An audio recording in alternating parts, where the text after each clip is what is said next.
إذ قال الله يا عيسى إني متوفيك ورافعك إلي ومطهرك من الذين كفروا وجاعل الذين اتبعوك فوق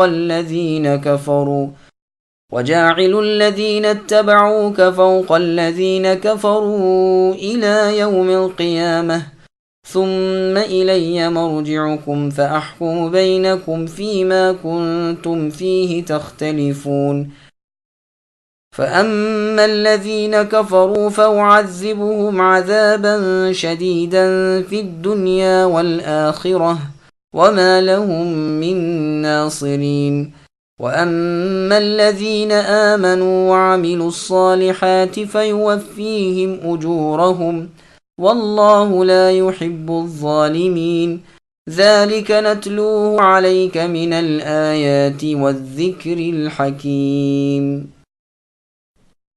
اور جب اللہ تعالیٰ نے فرمایا کہ اے عیسیٰ میں آپ کو پورا لینے والا ہوں اور آپ کو اپنی جانب اٹھانے والا ہوں اور آپ کو کافروں سے پاک کرنے والا ہوں اور آپ کے تابعداروں کو کافروں کے اوپر رکھنے والا ہوں قیامت کے دن تک، پھر تم سب کا لوٹنا میری ہی طرف ہے، میں ہی تمہارے آپس کے تمام تر اختلاف کا فیصلہ کر دوں گا۔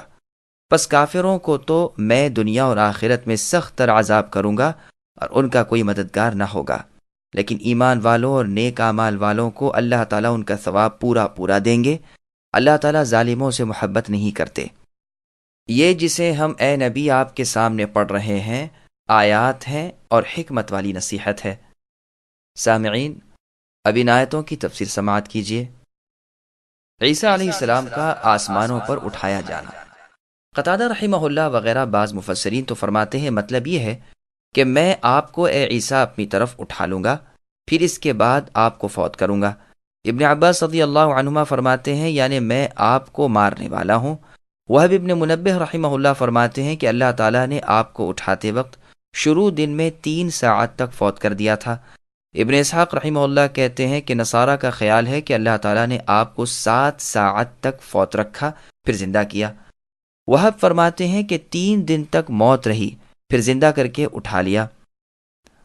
مطر وراق فرماتے ہیں یعنی میں آپ کو دنیا میں پورا دینے والا ہوں۔ یہاں وفات موت مراد نہیں۔ اسی طرح ابن جریر فرماتے ہیں توفی سے یہاں مراد ان کا رفع ہے یعنی اٹھا لیا جانا، اور اکثر مفسرین کا قول ہے کہ وفات سے مراد یہاں نیند ہے، جیسے اور جگہ قرآن حکیم میں ہے هو الذی یتوفاکم باللیل، وہ اللہ ہی تو ہے جو تم کو رات کو فوت کر دیتے ہیں یعنی سلا دیتے ہیں۔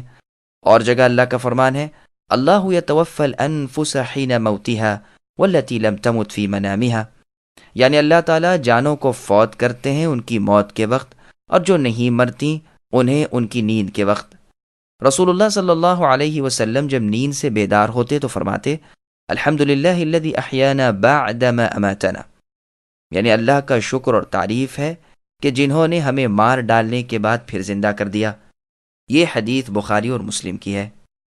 اور جگہ فرمان باری ہے وَبِكُفْرِهِمْ سے شہیدن تک پڑھو، جہاں فرمایا گیا ہے کہ ان کے کفر کی وجہ سے اور مریم علیہ السلام پر بہتان عظیم باندھ لینے کی بنا پر، اور اس باعث کہ وہ کہتے ہیں کہ ہم نے مسیح علیہ السلام اللہ کے رسول کو قتل کر دیا، حالانکہ نہ قتل کیا اور نہ صلیب دی ہے، لیکن ان کے لیے شبہ ڈال دیا گیا۔ موتی کی ضمیر کا مرجع عیسیٰ علیہ السلام ہے، یعنی تمام اہل کتاب عیسیٰ علیہ السلام پر ایمان لائیں گے جبکہ وہ قیامت سے پہلے زمین پر اتریں گے۔ اس کا تفصیلی بیان عن قریب آ رہا ہے انشاءاللہ تعالی۔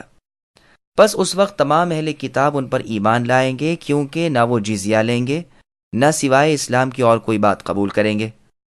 پھر آگے اللہ فرماتے ہیں میں آپ کو اے عیسیٰ اپنی طرف اٹھا کر کافروں سے پاک کرنے والا ہوں اور آپ کے تابعداروں کو کافروں پر غالب رکھنے والا ہوں قیامت تک۔ چنانچہ ایسا ہی ہوا۔ جب اللہ تعالیٰ نے عیسیٰ علیہ السلام کو آسمان پر چڑھا لیا تو ان کے بعد ان کے ساتھیوں کے کئی فریق ہو گئے۔ ایک فرقہ تو آپ کی بعثت پر ایمان رکھنے والا تھا کہ آپ اللہ کے بندے اور اللہ کے رسول ہیں اور اللہ کی ایک بندی کے لڑکے ہیں۔ بعض وہ تھے جنہوں نے غلو سے کام لیا اور بڑھ گئے اور آپ کو اللہ کا بیٹا کہنے لگے، اوروں نے آپ کو اللہ کہا، دوسروں نے 3 میں کا 1 آپ کو بتلایا۔ اللہ تعالیٰ ان کے عقائد کا ذکر قرآن مجید میں فرماتے ہیں، پھر ان کی تردید بھی کر دی ہے۔ 300 سال تک تو یہ اسی طرح رہے۔ پھر یونان کے بادشاہوں میں سے ایک بادشاہ جو بڑا فیلسوف تھا، جس کا نام قسطنطین تھا، کہا جاتا ہے کہ صرف اس دین کو بگاڑنے کے لیے منافقانہ انداز حیلہ جوئی کے وہ اس دین میں داخل ہوا یا جہالت سے داخل ہوا۔ بہر صورت اس نے دین مسیح علیہ السلام کو بالکل بدل ڈالا اور بڑی تحریف اور تغیر کی، اور کمی زیادتی بھی اس دین میں کر ڈالی۔ بہت سے قانون ایجاد کیے اور امانت کبریٰ بھی اسی کی ایجاد ہے، جو دراصل کمینہ پن کی خیانت ہے۔ اسی نے اپنے زمانے میں سور کو حلال کیا، اسی کے حکم سے عیسائی مشرق کی طرف نمازیں پڑھنے لگے، اسی نے گرجوں اور کلیساؤں میں، عبادت خانوں اور خانقاہوں میں تصویریں بنوائیں اور اپنے ایک گناہ کے باعث 10 روزے روزوں میں بڑھوا دیے۔ غرض اس کے زمانے سے دین مسیح مسیحی دین نہ رہا بلکہ دین قسطنطین ہو گیا۔ اس نے ظاہری رونق تو خوب دی، 12,000 سے زائد تو عبادت گاہیں بنوا دیں اور ایک شہر اپنے نام سے بسایا۔ ملکیہ گروہ نے اس کی تمام باتیں مان لیں، لیکن باوجود ان سب سیاہ کاریوں کے یہودی ان کے ہاتھ تلے رہے، اور دراصل نسبتاً حق سے زیادہ قریب یہی تھے۔ گو فی الواقع سارے کے سارے کفار تھے، اللہ کی ان پر پھٹکار ہو۔ اب جبکہ ہمارے نبی محمد مصطفیٰ صلی اللہ علیہ وسلم کو اللہ تعالیٰ نے اپنا برگزیدہ رسول بنا کر دنیا میں بھیجا، تو آپ پر جو لوگ ایمان لائے ان کا ایمان اللہ کی ذات پر بھی تھا، اللہ کے فرشتوں پر بھی تھا، اللہ کی کتابوں پر بھی تھا، اور اللہ کے تمام رسولوں پر بھی تھا۔ پس حقیقت میں نبیوں کے سچے تابع فرمان یہی لوگ تھے، یعنی امت محمد صلی اللہ علیہ وسلم، اس لیے کہ یہ نبی امی عربی، خاتم الرسل، سید اولاد آدم کے ماننے والے تھے، اور رسول اللہ کی تعلیم تمام حقانیت کو سچا ماننے کے لیے تھی۔ بس دراصل ہر نبی کے سچے تابع دار صحیح معنی میں امتی کہلانے کے مستحق یہی تھے، کیونکہ ان لوگوں نے جو اپنے تئیں عیسیٰ علیہ السلام کی امت کہتے تھے، دین عیسوی کو بالکل مسخ اور فسخ کر دیا تھا۔ علاوہ ازیں پیغمبر آخر الزمان محمد صلی اللہ علیہ وسلم کا دین بھی اور تمام اگلی شریعتوں کا ناسخ تھا، پھر محفوظ رہنے والا تھا، جس کا ایک شوشہ بھی قیامت تک بدلنے کا نہیں۔ اس لیے اس آیت کے وعدے کے مطابق اللہ تعالیٰ نے کافروں پر اس امت کو غلبہ دیا، اور یہ مشرق سے لے کر مغرب تک چھا گئے، ملکوں کو اپنے پاؤں تلے رون دیا، اور بڑے بڑے جابر اور کٹے کافروں کی گردنیں مروڑ دیں، دولتیں ان کے پیروں میں آ گئیں، فتح و غنیمت ان کی رکابیں چومنے لگیں، مدتوں کی پرانی سلطنتوں کے تختے انہوں نے الٹ دیے، کسریٰ کی عظیم الشان پرشان سلطنت ان کے بھڑکتے ہوئے آتش کدے، ان کے ہاتھوں ویران اور سرد ہوئے، قیصر کا تاج و تخت ان اللہ والوں نے تاخت و تاراج کیا، اور انہیں مسیح پرستی کا خوب مزہ چکھایا، اور ان کے خزانوں کو اللہ واحد کی رضامندی میں اور اللہ کے سچے نبی محمد صلی اللہ علیہ وسلم کے دین کی اشاعت میں دل کھول کر خرچ کیا، اور اللہ تعالیٰ کے لکھے اور نبی صلی اللہ علیہ وسلم کے وعدے چڑھے ہوئے سورج کی اور 14ویں کے روشن چاند کی طرح سچے ہوتے ہوئے لوگوں نے دیکھ لیے۔ مسیح علیہ السلام کے نام کو بدنام کرنے والے، مسیح کے نام سے شیطانوں کو پوجنے والے، ان پاک باز اللہ پرستوں کے ہاتھوں مجبور ہو کر شام کے لہلہاتے ہوئے باغات اور آباد شہروں کو ان کے حوالے کر کے بے پناہ بھاگتے ہوئے روم یعنی ترکی میں جا بسے۔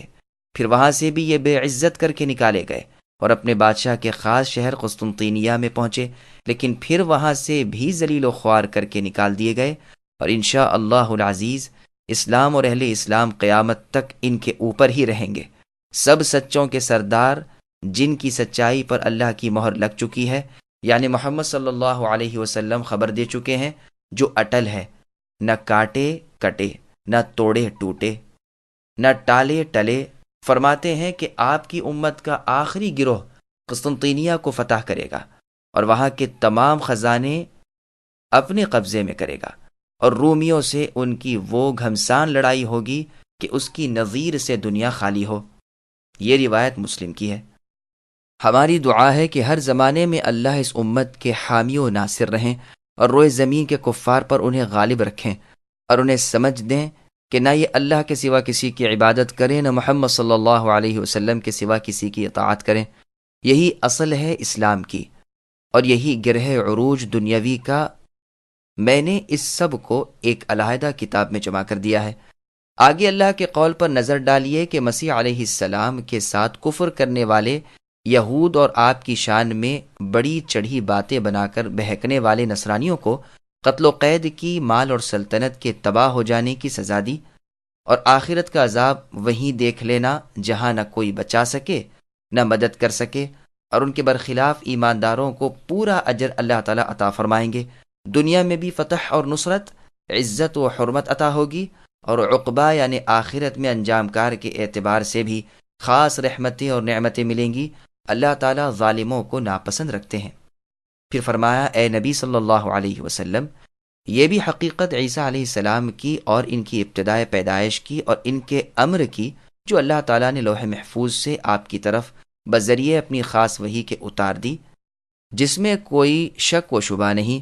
جیسے سورہ مریم میں فرمایا، عیسی ابن مریم یہی ہیں، یہی سچی حقیقت ہے جس میں تم اے نصارہ شک و شبے میں پڑے ہو۔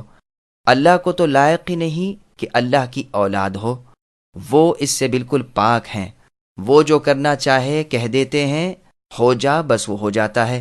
اب یہاں بھی اس کے بعد بیان ہو رہا ہے۔ ان مثل عیسی عند اللہ كمثل آدم خلقه من تراب ثم قال له كن فيكون الحق من ربك فلا تكن من الممترين فمن حاجك فيه من بعد ما جاءك من العلم فقل تعالوا ندع أبناءنا وأبناءكم ونساءنا ونساءكم وأنفسنا وأنفسكم ثم نبتهل فنجعل لعنة الله على الكاذبين إن هذا لهو القصص الحق وما من إله إلا الله وَإِنَّ اللَّهَ لَهُوَ الْعَزِيزُ الْحَكِيمُ فَإِن تَوَلَّوْا فَإِنَّ اللَّهَ عَلِيمٌ بِالْمُفْسِدِينَ۔ بے شک اللہ کے نزدیک عیسیٰ علیہ السلام کی مثال ہو بہو آدم علیہ السلام کی مثال ہے، جسے مٹی سے پیدا کر کے کہہ دیا کہ ہو جا، پس وہ ہو گیا۔ آپ کے رب کی طرف سے اے نبی حق یہی ہے، خبردار شک کرنے والوں میں سے نہ ہونا۔ پس جو شخص آپ کے پاس اس علم کے آ جانے کے بعد بھی آپ سے اس میں جھگڑے، تو آپ کہہ دیجئے کہ آؤ ہم تم اپنے اپنے فرزندوں کو، اور ہم تم اپنی اپنی عورتوں کو، اور ہم تم خاص اپنی اپنی جانوں کو بلا لیں، پھر ہم بہزاری التجا کریں اور جھوٹوں پر اللہ کی لعنت ڈالیں۔ یقین صرف یہی سچا بیان ہے، اور کوئی معبود برحق نہیں بجز اللہ کے، اور بے شک غالب اور حکمت والے اللہ تعالیٰ ہی ہیں۔ پھر بھی اگر قبول نہ کریں تو اللہ تعالیٰ بھی صحیح طور پر فسادیوں کو جاننے والے ہیں۔ سامعین، اب ان آیتوں کی تفسیر سماعت کیجیے۔ عیسائیوں کو دعوت مباہلہ اور ان کا انکار۔ اللہ جل اسمہ وعلا قدرہ اپنی قدرت کاملہ کا بیان فرما رہے ہیں کہ عیسیٰ علیہ السلام کا تو صرف باپ نہ تھا، اور میں نے انہیں پیدا کر دیا تو کیا چھمبا ہے؟ میں نے آدم علیہ السلام کو تو ان سے پہلے پیدا کیا تھا، حالانکہ ان کا بھی باپ نہ تھا بلکہ ماں بھی نہ تھی۔ مٹی سے پتلا بنایا اور کہہ دیا آدم ہو جا، اسی وقت ہو گئے۔ پھر مجھ پر صرف ماں سے پیدا کرنا کیا مشکل، جبکہ بغیر ماں اور باپ کے بھی میں نے پیدا کر دیا۔ پس اگر صرف باپ نہ ہونے کی وجہ سے عیسیٰ علیہ السلام اللہ تعالیٰ کے بیٹے کہلانے کے مستحق ہو سکتے، تو آدم علیہ السلام بطریق اولا اس کا استحقاق رکھتے ہیں، یعنی وہ زیادہ لائق ہوتے ہیں تمہارے اس فاسد عقیدے کی بنیاد پر، اور انہیں خود تم بھی نہیں مانتے۔ پھر عیسیٰ علیہ السلام کو اس درجے سے بطور اولا ہٹانا چاہیے، کیونکہ ابنیت بیٹے ہونے کے دعوے کا بطلان اور فساد یہاں اس سے بھی زیادہ ظاہر ہے۔ یہاں ماں تو ہے، وہاں تو نہ ماں تھی نہ باپ۔ یہ سب کچھ اللہ تعالیٰ جل جلالہ کی کامل قدرتوں کا ظہور ہے کہ آدم علیہ السلام کو بغیر مرد و عورت کے پیدا کیا، اور حوا کو صرف مرد سے بغیر عورت کے پیدا کیا، اور عیسیٰ علیہ السلام کو صرف عورت سے بغیر مرد کے پیدا کر دیا، اور باقی مخلوق کو مرد و عورت سے پیدا کیا۔ اسی لیے سورہ مریم میں فرمایا وَلِنَجْعَلَهُ آیَةً لِلنَّاسِ، ہم نے عیسیٰ علیہ السلام کو لوگوں کے لیے اپنی قدرت کا نشان بنایا، اور یہاں فرمایا ہے کہ عیسیٰ علیہ السلام کے بارے میں ربانی سچا فیصلہ یہی ہے، اس کے سوا اور کچھ کمی زیادتی کی گنجائش ہی نہیں ہے، کیونکہ حق کے بعد گمراہی ہی ہوتی ہے۔ بس آپ کو اے نبی ہرگز ان شکی لوگوں میں نہ ہونا چاہیے۔ اللہ رب العالمین اس کے بعد اپنے نبی کو حکم دیتے ہیں کہ اگر اس قدر واضح اور کامل بیان کے بعد بھی کوئی شخص آپ سے امر عیسیٰ علیہ السلام کے بارے میں جھگڑے تو انہیں مباہلے کی دعوت دیجیے کہ ہم فریقین مع اپنے بیٹوں اور بیویوں کے مباہلہ کے لیے نکلیں اور اللہ سے عاجزی سے کہیں کہ اے اللہ، ہم دونوں میں جو جھوٹا ہو اس پر آپ اپنی لعنت نازل فرمائیے۔ اس مباہلے کے نازل ہونے کا اور ابتدائے صورت سے یہاں تک کہ ان تمام آیتوں کے نازل ہونے کا سبب نجران کے نصارہ کا وفد یعنی گروہ تھا۔ یہ لوگ یہاں آ کر رسول اللہ سے عیسیٰ علیہ السلام کے بارے میں گفتگو کر رہے تھے۔ ان کا عقیدہ تھا کہ عیسیٰ علیہ السلام اللہ تعالیٰ کے حصے دار اور اللہ کے بیٹے ہیں۔ بس ان کی تردید اور ان کے جواب میں یہ سب آیات نازل ہوئیں۔ صحیح بخاری شریف میں بروایت حذیفہ رضی اللہ عنہ مروی ہے، نجرانی عیسائی سردار عاقب اور سید ملاعنے یعنی مباہلے کے ارادے سے رسول اللہ کے پاس آئے، لیکن ایک نے دوسرے سے کہا، یہ نہ کر، اللہ کی قسم اگر یہ نبی ہیں اور ہم نے ان سے مباہلہ کیا تو ہم اپنی اولادوں سمیت تباہ ہو جائیں گے۔ چنانچہ پھر دونوں نے متفق ہو کر کہا، اے محمد، آپ ہم سے جو طلب فرماتے ہیں ہم وہ سب ادا کر دیں گے، یعنی جزیہ دینا قبول کر لیا۔ آپ ہمارے ساتھ کسی امین شخص کو کر دیجیے اور امین ہی کو بھیجنا بھی۔ رسول اللہ نے فرمایا، بہتر، میں تمہارے ساتھ پورے اور کامل امین کو ہی کر دوں گا۔ اصحاب رسول صلی اللہ علیہ وسلم ایک دوسرے کو تکنے لگے کہ دیکھیں رسول اللہ کسے انتخاب کرتے ہیں۔ آپ نے فرمایا، اے ابو عبیدہ بن جراح، تم کھڑے ہو جاؤ۔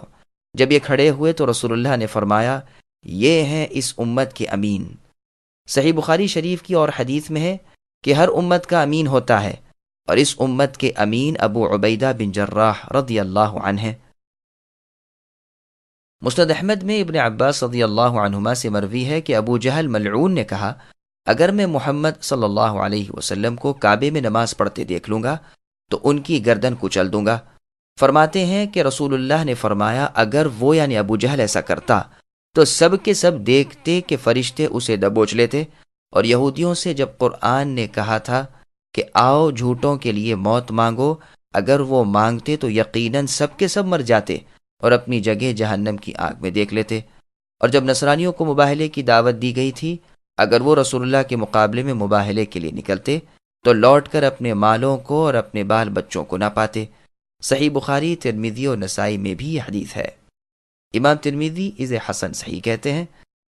امام زہری فرماتے ہیں کہ سب سے پہلے جزیہ انہی اہل نجران نے رسول اللہ کو ادا کیا، اور جزیے کی آیت فتح مکہ کے بعد اتری ہے جو یہ ہے، قاتل الذین لا یؤمنون باللہ ولا بالیوم الآخر ولا یحرمون ما حرم اللہ الآیات۔ اس آیت میں اہل کتاب سے جزیہ لینے کا حکم ہوا ہے۔ پھر آگے اللہ تعالیٰ کا ارشاد ہے کہ یہ جو ہم نے شان عیسیٰ بیان فرمائی ہے حق اور سچ ہے، اس میں بال برابر کمی زیادتی نہیں۔ اللہ تعالیٰ قابل عبادت ہیں، کوئی اور نہیں، اور وہی اللہ غلبے والے اور حکمت والے ہیں۔ اب بھی اگر یہ منہ پھیر لیں اور دوسری باتوں میں پڑیں تو اللہ تعالیٰ بھی ایسے باطل پسندوں کو اور مفسدوں کو بخوبی جانتے ہیں، انہیں بدترین سزا دیں گے۔ اللہ میں پوری قدرت ہے، کوئی اللہ سے نہ بھاگ سکے نہ اللہ کا مقابلہ کر سکے۔ وہ اللہ پاک ہے اور تعریفوں والے ہیں۔ ہم اللہ کے عذابوں سے اللہ ہی کی پناہ چاہتے ہیں۔ قل يا أهل الكتاب تعالوا إلى كلمة سواء بيننا وبينكم ألا نعبد إلا الله ولا نشرك به شيئا ولا يتخذ بعضنا بعضا أربابا من دون الله فإن تولوا فقولوا اشهدوا بأننا مسلمون۔ اے نبی کہہ دیجئے کہ اے اہل کتاب، ایسی انصاف والی بات کی طرف آؤ جو ہم میں تم میں برابر ہے کہ ہم اللہ کے سوا کسی کی عبادت نہ کریں، نہ اللہ کے ساتھ کسی کو شریک بنائیں، نہ اللہ کو چھوڑ کر آپس میں ایک دوسرے کو ہی رب بنائیں۔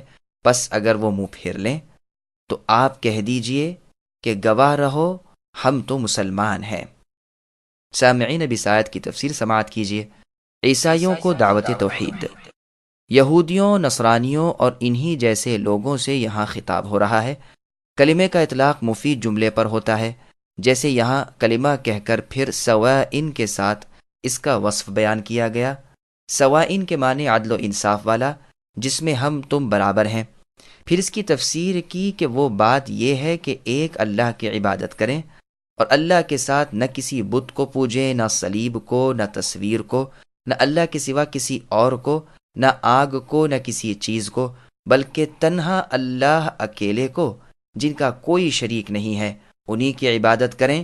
یہی دعوت تمام انبیاء کرام علیہم السلام کی تھی، جیسے فرمان ہے وَمَا أَرْسَلْنَا مِن قَبْلِكَ مِن رَّسُولٍ إِلَّا نُوحِي إِلَيْهِ أَنَّهُ لَا إِلَٰهَ إِلَّا أَنَا فَاعْبُدُونِ، یعنی آپ سے پہلے اے نبی جس رسول کو ہم نے بھیجا سب کی طرف یہی وحی کی کہ میرے سوا کوئی عبادت کے لائق نہیں، بس تم سب میری ہی عبادت کیا کرو۔ اور جگہ اللہ کا ارشاد ہے وَلَقَدْ بَعَثْنَا فِي كُلِّ أُمَّةٍ رَّسُولًا أَنِ اعْبُدُوا اللَّهَ وَاجْتَنِبُوا الطَّاغُوتَ، یعنی ہر امت میں رسول بھیج کر ہم نے یہ منادی کرا دی کہ اللہ کی عبادت کرو اور اللہ کے سوا سب سے بچو۔ پھر فرماتے ہیں کہ آپس میں بھی ہم اللہ کو چھوڑ کر ایک دوسرے کو رب نہ بنا لیں۔ ابن جریج رحمہ اللہ فرماتے ہیں یعنی اللہ کی نافرمانی میں ایک دوسرے کی اطاعت نہ کریں۔ عکرمہ فرماتے ہیں کسی کو سوائے اللہ کے سجدہ نہ کریں۔ پھر اگر یہ لوگ اس انصاف والی دعوت کو بھی قبول نہ کریں تو انہیں اپنی اطاعت گزاری پر گواہ بنا لیجئے۔ ہم نے بخاری کی شرح میں اس واقعے کا مفصل ذکر کر دیا ہے، جس میں ہے کہ ابو سفیان رضی اللہ عنہ جب دربار قیصر میں بلوائے گئے اور شاہ قیصر روم نے رسول اللہ کے نسب کا حال پوچھا تو انہیں باوجود کافر اور دشمن رسول ہونے کے آپ کی خاندانی شرافت کا اقرار کرنا پڑا اور اسی طرح ہر سوال کا صاف اور سچا جواب دیا۔ یہ واقعہ صلح حدیبیہ کے بعد کا اور فتح مکہ سے پہلے کا ہے۔ اسی باعث قیصر کے اس سوال کے جواب میں کہا کیا وہ یعنی نبی صلی اللہ علیہ وسلم بد عہدی کرتے ہیں؟ ابو سفیان نے کہا نہیں کرتے، لیکن اب ایک معاہدہ ہمارے اور ان سے ہوا ہے، نہ جانے اس میں وہ کیا کریں۔ یہاں صرف یہ مقصد ہے کہ ان تمام باتوں کے بعد رسول اللہ کا نام مبارک پیش کیا جاتا ہے، جس میں بسم اللہ الرحمن الرحیم کے بعد یہ لکھا ہوتا ہے کہ یہ خط محمد صلی اللہ علیہ وسلم کی طرف سے ہے جو اللہ کے رسول ہیں، ہرقل کی طرف جو روم کا بادشاہ ہے، اللہ کی طرف سے سلام ہو اسے جو ہدایت کا متبع ہے۔ اس کے بعد اسلام قبول کر سلامت رہے گا، اسلام قبول کر اللہ تجھے دوہرا اجر دیں گے، اور اگر تو نے منہ موڑا تو تمام رئیسوں کے گناہوں کا بوجھ تجھ پر رہے گا۔ پھر یہی آیت لکھی تھی۔ یہ روایت صحیح بخاری میں تفصیل کے ساتھ مروی ہے۔ امام محمد بن اسحاق وغیرہ نے لکھا ہے کہ اس سورت یعنی سورہ آل عمران کی شروع سے لے کر 80 سے کچھ اوپر تک آیات وفد نجران کے بارے میں نازل ہوئی ہیں۔ امام زہری رحمہ اللہ فرماتے ہیں سب سے پہلے جزیہ انہی لوگوں نے ادا کیا ہے، اور اس میں مطلقاً خلاف نہیں ہے کہ آیت جزیہ فتح مکہ کے بعد اتری ہے۔ پس یہ اعتراض پڑتا ہے کہ جب یہ آیت فتح مکہ کے بعد نازل ہوئی ہے، پھر فتح سے پہلے رسول اللہ نے اپنے خط میں ہرقل کو یہ آیت کیسے لکھی؟ اس کا جواب کئی طرح سے ہو سکتا ہے۔ ایک تو یہ کہ ممکن ہے یہ آیت 2 مرتبہ اتری ہو، حدیبیہ سے پہلے اور فتح مکہ کے بعد۔ دوسرا جواب یہ ہے کہ ممکن ہے وفد نجران کے بارے میں شروع صورت سے لے کر اس آیت تک اتری ہو اور یہ آیت اس سے پہلے اتر چکی ہو۔ اس صورت میں ابن اسحاق کا یہ فرمانا کہ اسی کے اوپر کچھ آیات اسی وفد کے بارے میں اتری ہیں یہ محفوظ نہ ہو، کیونکہ ابو سفیان والا واقعہ سراسر اس کے خلاف ہے۔ تیسرا جواب یہ ہے کہ ممکن ہے کہ وفد نجران حدیبیہ سے پہلے آیا ہو اور انہوں نے جو کچھ دینا منظور کیا ہو یہ صرف مباہلے سے بچنے کے لیے بطور مصالحت کے دیا ہو، نہ کہ جزیہ دیا ہو، اور یہ اتفاق کی بات ہو کہ آیت جزیہ اس واقعے کے بعد اتری، جس سے اس کا اتفاق الحاق ہو گیا۔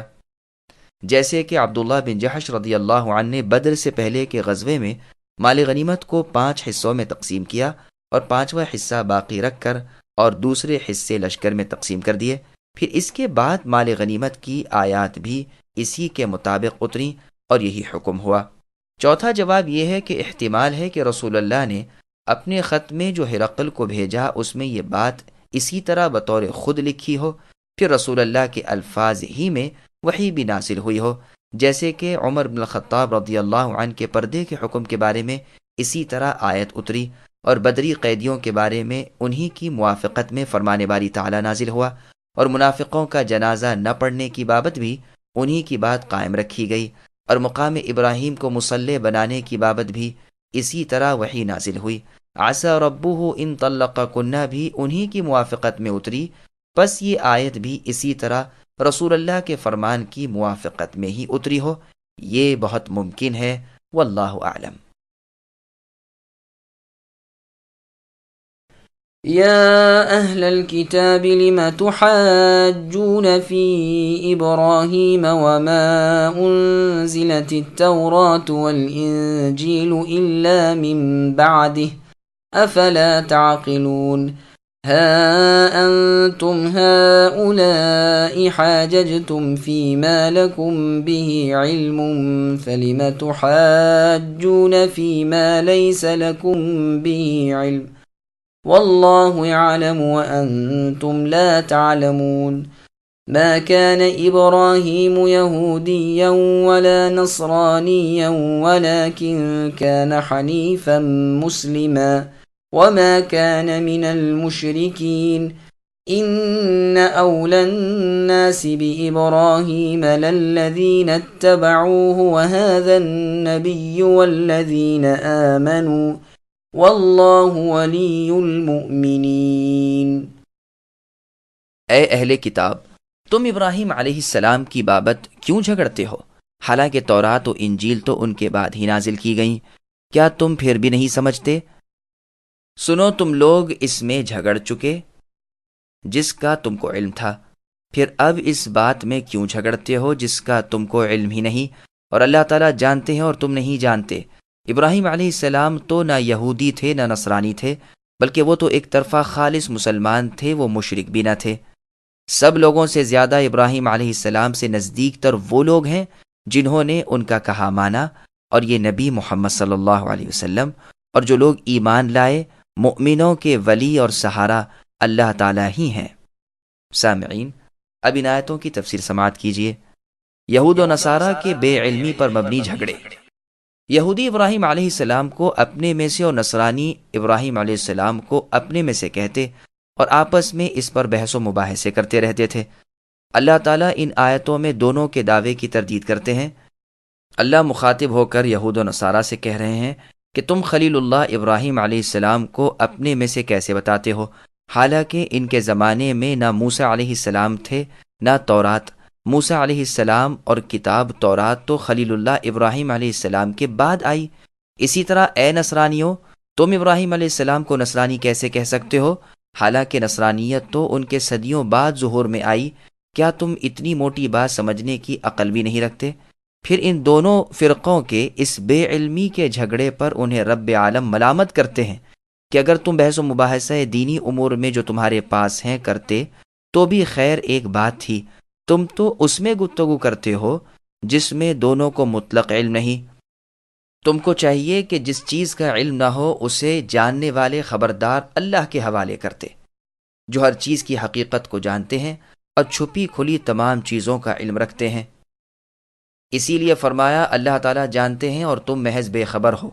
دراصل اللہ کے خلیل ابراہیم علیہ السلام نہ تو یہودی تھے نہ نصرانی تھے، وہ شرک سے بیزار مشرکوں سے الگ صحیح اور کامل ایمان والے تھے اور ہرگز مشرک نہ تھے۔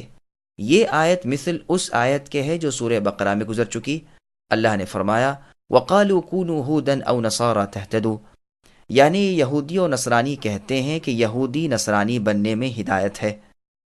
پھر فرمایا کہ سب سے زیادہ ابراہیم علیہ السلام کی متابعت کے حقدار ان کے دین پر ان کے زمانے میں چلنے والے تھے، اور اب یہ نبی محمد مصطفیٰ صلی اللہ علیہ وسلم ہے اور آپ کے ساتھ کے ایمانداروں کی جماعت جو مہاجرین و انصار رضی اللہ عنہم ہیں، اور پھر جو بھی ان کی پیروی کرتے ہیں قیامت تک۔ پھر فرمایا جو بھی اللہ کے رسول محمد صلی اللہ علیہ وسلم پر ایمان رکھے ان کے ولی اللہ ہیں، یعنی دوست، پشت پناہ، حامی و مددگار۔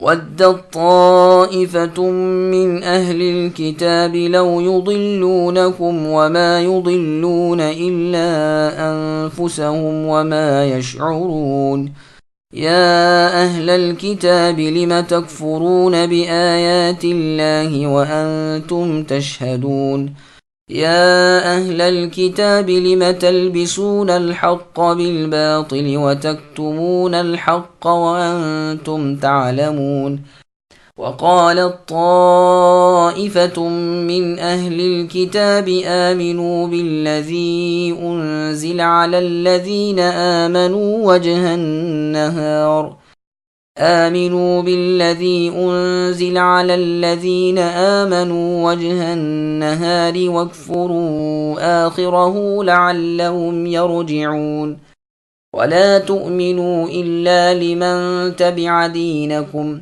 قل إن الهدى هدى الله أن يؤتى أحد مثل ما أوتيتم أو يحاجوكم أن يؤتى أحد مثل ما أوتيتم أو يحاجوكم عند ربكم قل إن الفضل بيد الله يؤتيه من يشاء والله واسع عليم يختص برحمته من يشاء والله ذو الفضل العظيم۔ اہل کتاب کی ایک جماعت کی چاہت ہے کہ تم کو اے مسلمانوں گمراہ کر دیں، دراصل وہ خود اپنے تئیں گمراہ کر رہے ہیں اور سمجھتے نہیں۔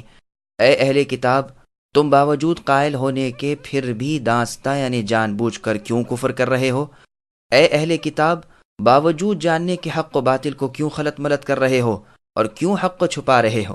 اور اہل کتاب کی ایک جماعت نے کہا کہ جو کچھ ایمان والوں پر اتارا گیا ہے اس پر دن چڑھے تو ایمان لاؤ اور شام کے وقت کافر بن جاؤ تاکہ یہ لوگ بھی پلٹ جائیں، اور سوائے تمہارے دین پر چلنے والوں کے اور کسی کا یقین نہ کرو۔ تو اے نبی، آپ کہہ دیجئے کہ بے شک ہدایت تو اللہ ہی کی ہدایت ہے، اور یہ بھی کہتے ہیں کہ اس بات کا بھی یقین نہ کرو کہ کوئی اس جیسا دیا جائے جو تم دیے گئے ہو، یا تم سے تمہارے رب کے پاس جھگڑا کریں گے۔ تو اے نبی، آپ کہہ دیجئے کہ فضل تو اللہ ہی کے ہاتھ ہے، وہ جسے چاہیں اسے دیں، اللہ تعالیٰ وسعت والے اور جاننے والے ہیں، اپنی رحمت کے ساتھ جسے چاہیں مخصوص کر لیں، اللہ تعالیٰ بڑے فضل والے ہیں۔ سامعین، اب ان آیتوں کی تفسیر سماعت کیجیے۔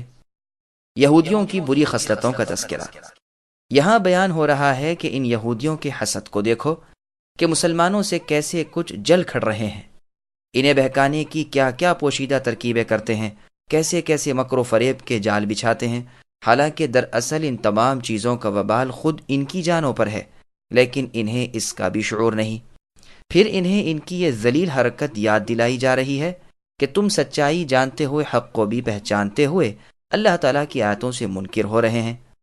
باوجود علم کے یہ بد خصلت بھی ان میں ہے کہ حق و باطل کو ملا دیتے ہیں، اور ان کی کتابوں میں جو صفتیں رسول اللہ صلی اللہ علیہ وسلم کی ہیں انہیں چھپا لیتے ہیں۔ بہکانے کی جو صورتیں گھڑتے ہیں ان میں سے ایک کا بیان ہو رہا ہے کہ آپس میں مشورہ کرتے ہیں کہ صبح جا کر ایمان لے آؤ، مسلمانوں کے ساتھ نمازیں پڑھو اور شام کو پھر مرتد بن جاؤ، تاکہ جاہل لوگوں کے دل میں بھی خیال گزرے کہ آخر یہ لوگ جو پلٹ گئے تو ظاہر ہے کہ انہوں نے اس دین میں نقصان یا برائی ہی دیکھی ہوگی، تو کیا عجب کہ ان میں سے کوئی ہماری طرف لوٹ آئے۔ غرض یہ ایک حیلہ جوئی تھی کہ شاید ان سے کمزور ایمان والا لوٹ جائے کہ یہ جاننے بوجھنے والے لوگ جب اس دین میں آئے، نمازیں پڑھیں، پھر جو اسے چھوڑ دیا تو ضرور یہاں کوئی خرابی و نقصان دیکھا ہوگا۔ یہ لوگ کہتے تھے کہ بھروسہ اپنے والوں ہی پر کرو، مسلمانوں پر نہ کرو، نہ اپنے بھید ان پر ظاہر ہونے دو، نہ اپنی کتاب کی باتیں ان پر کھولو، جس سے یہ ان پر ایمان لائیں اور اللہ کے ہاں بھی ان کے لیے ہم پر حجت بن جائیں۔ تو اللہ تعالیٰ فرماتے ہیں کہ آپ اے نبی کہہ دیجئے کہ ہدایت تو اللہ ہی کے ہاتھ ہے، وہ مؤمنوں کے دلوں کو ہر اس چیز پر ایمان لانے کے لیے آمادہ کر دیتے ہیں جسے اللہ تعالیٰ نے نازل فرمایا ہو، انہیں ان دلائل پر کامل ایمان نصیب ہوتا ہے۔ گو تم نبی امی محمد صلی اللہ علیہ وسلم کی صفتیں چھپاتے پھرو، پھر بھی خوش قسمت لوگ تو رسول اللہ کی نبوت کے ظاہر نشان بیک نگاہ پہچان لیں گے۔ اسی طرح وہ کہتے تھے کہ تمہارے پاس جو علم ہے اسے مسلمانوں پر ظاہر نہ کرو کہ وہ اسے سیکھ کر تم جیسے ہو جائیں، بلکہ اپنی ایمانی قوت کی وجہ سے تم سے بڑھ جائیں، یا اللہ تعالیٰ کے سامنے ان کی حجت و دلیل قائم ہو جائے، یعنی خود تمہاری کتابوں سے وہ تم کو الزام نہ دینے لگیں اور تم ہی پر تمہاری ہی دلیلیں نہ قائم کرنے لگیں۔ اللہ تعالیٰ فرماتے ہیں کہ تم کہہ دو فضل تو اللہ تعالیٰ کے ہاتھ ہے، جسے چاہے دیں، سب کام اللہ ہی کے قبضے میں ہیں، وہی دینے لینے والے ہیں، جسے چاہیں ایمان، عمل اور علم و فضل کی دولت سے مالا مال کر دیں، اور جسے چاہیں راہ حق سے اندھا اور کلمہ اسلام سے بہرا اور صحیح سمجھ سے محروم کر دیں۔ اللہ کے سب کام حکمت سے ہی ہوتے ہیں، وہ وسعت و علم والے ہیں، جسے چاہیں اپنی رحمت کے ساتھ خاص کر دیں، وہ بڑی فضل والے ہیں۔ اے مسلمانوں، بے حد و بے پایاں احسانات اللہ نے تم پر کیے ہیں۔ تمہارے نبی محمد صلی اللہ علیہ وسلم کو تمام انبیاء پر فضیلت دی، اور بہت ہی کامل اور ہر حیثیت سے پوری شریعت اللہ نے تم کو دی ہے۔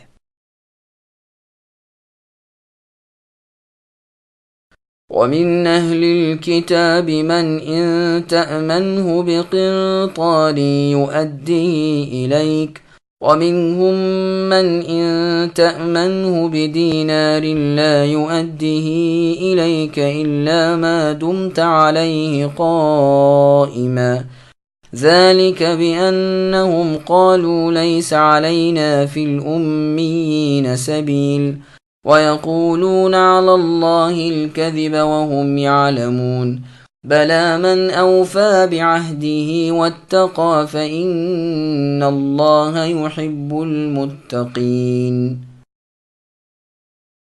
اور بعض اہل کتاب تو ایسے ہیں کہ اگر انہیں آپ خزانے کا امین بنا دیں تو بھی وہ آپ کو واپس کر دیں، اور ان میں سے بعض ایسے بھی ہیں کہ اگر آپ انہیں 1 دینار بھی امانت دیں تو آپ کو ادا نہ کریں۔ ہاں، یہ اور بات ہے کہ آپ اس کے سر پر ہی کھڑے رہیں، یا اس لیے کہ انہوں نے کہہ رکھا ہے کہ ہم پر ان جاہلوں کے حق کا کوئی گناہ نہیں۔ یہ لوگ باوجود جاننے کہ اللہ تعالیٰ پر جھوٹ کہتے ہیں۔ ہاں، مواخذہ ہوگا، البتہ جو شخص اپنا اقرار پورا کرے اور پرہیزگاری کرے تو اللہ تعالیٰ بھی ایسے پرہیزگاروں کو دوست رکھتے ہیں۔ سامعین، اب ان آیتوں کی تفسیر سماعت کیجیے۔ اکثر یہودی خائن یعنی خیانت کرنے والے ہیں، جبکہ بعض امانت دار ہیں۔ اللہ تعالیٰ مومنوں کو یہودیوں کی خیانت پر تنبیہ کرتے ہیں کہ ان کے دھوکے میں نہ آ جائیں۔ ان میں بعض تو امانت دار ہیں اور بعض بڑے خائن ہیں۔ بعض تو ایسے ہیں کہ خزانے کا خزانہ ان کی امانت میں ہو تو جوں کا توں حوالے کر دیں گے، پھر چھوٹی موٹی چیز میں وہ بددیانتی کیسے کریں گے۔ اور بعض ایسے بددیانت ہیں کہ 1 دینار بھی واپس نہ دیں۔ ہاں، اگر ان کے سر ہو جاؤ، تقاضا برابر جاری رکھو اور حق طلب کرتے رہو تو شاید امانت نکل بھی آئے، ورنہ ہضم ہی کر جائیں۔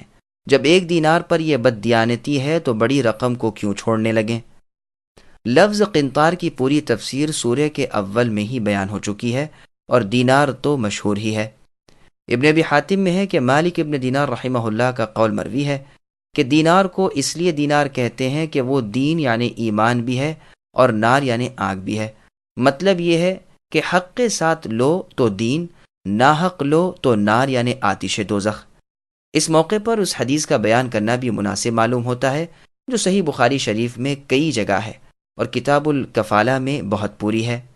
رسول اللہ صلی اللہ علیہ وسلم نے فرمایا، بنی اسرائیل میں ایک شخص تھا جس نے کسی اور شخص سے 1000 دینار قرض مانگے۔ اس نے کہا گواہ لاؤ۔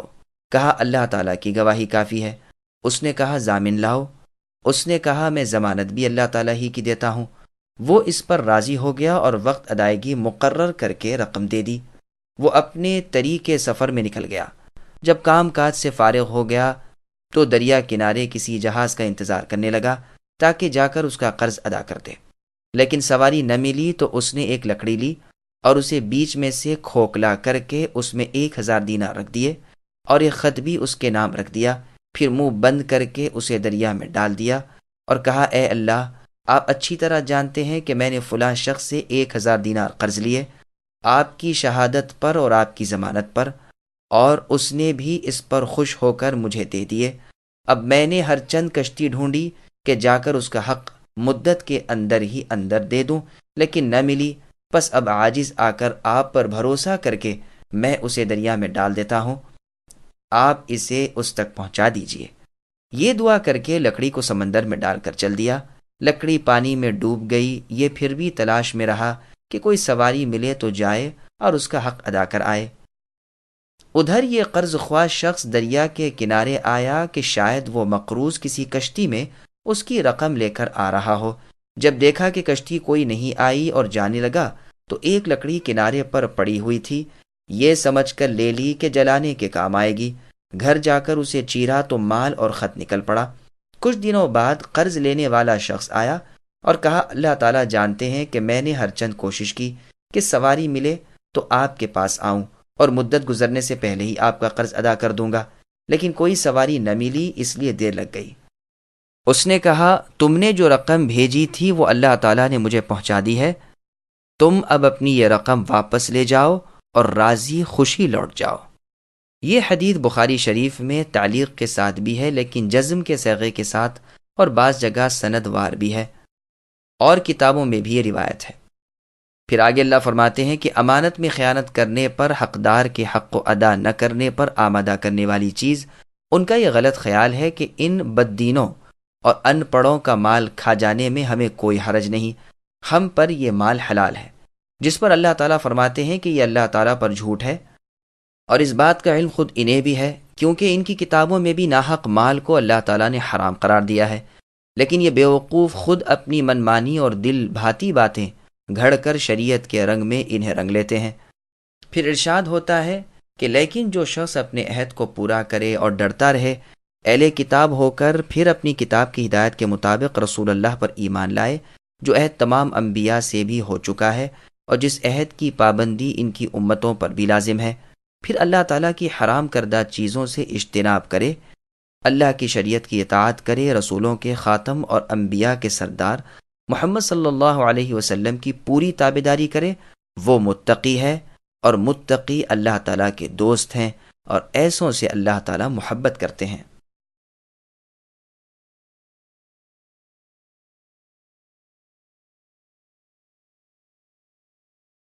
إن الذين يشترون بعهد الله وأيمانهم ثمنا قليلا أولئك لا خلاق لهم في الآخرة ولا يكلمهم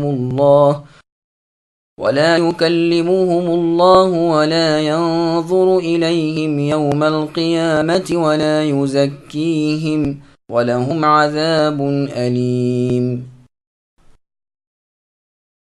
بے شک جو لوگ اللہ تعالیٰ کے عہد اور اپنی قسموں کو تھوڑی قیمت پر بیچ ڈالتے ہیں، ان کے لیے آخرت میں کوئی حصہ نہیں۔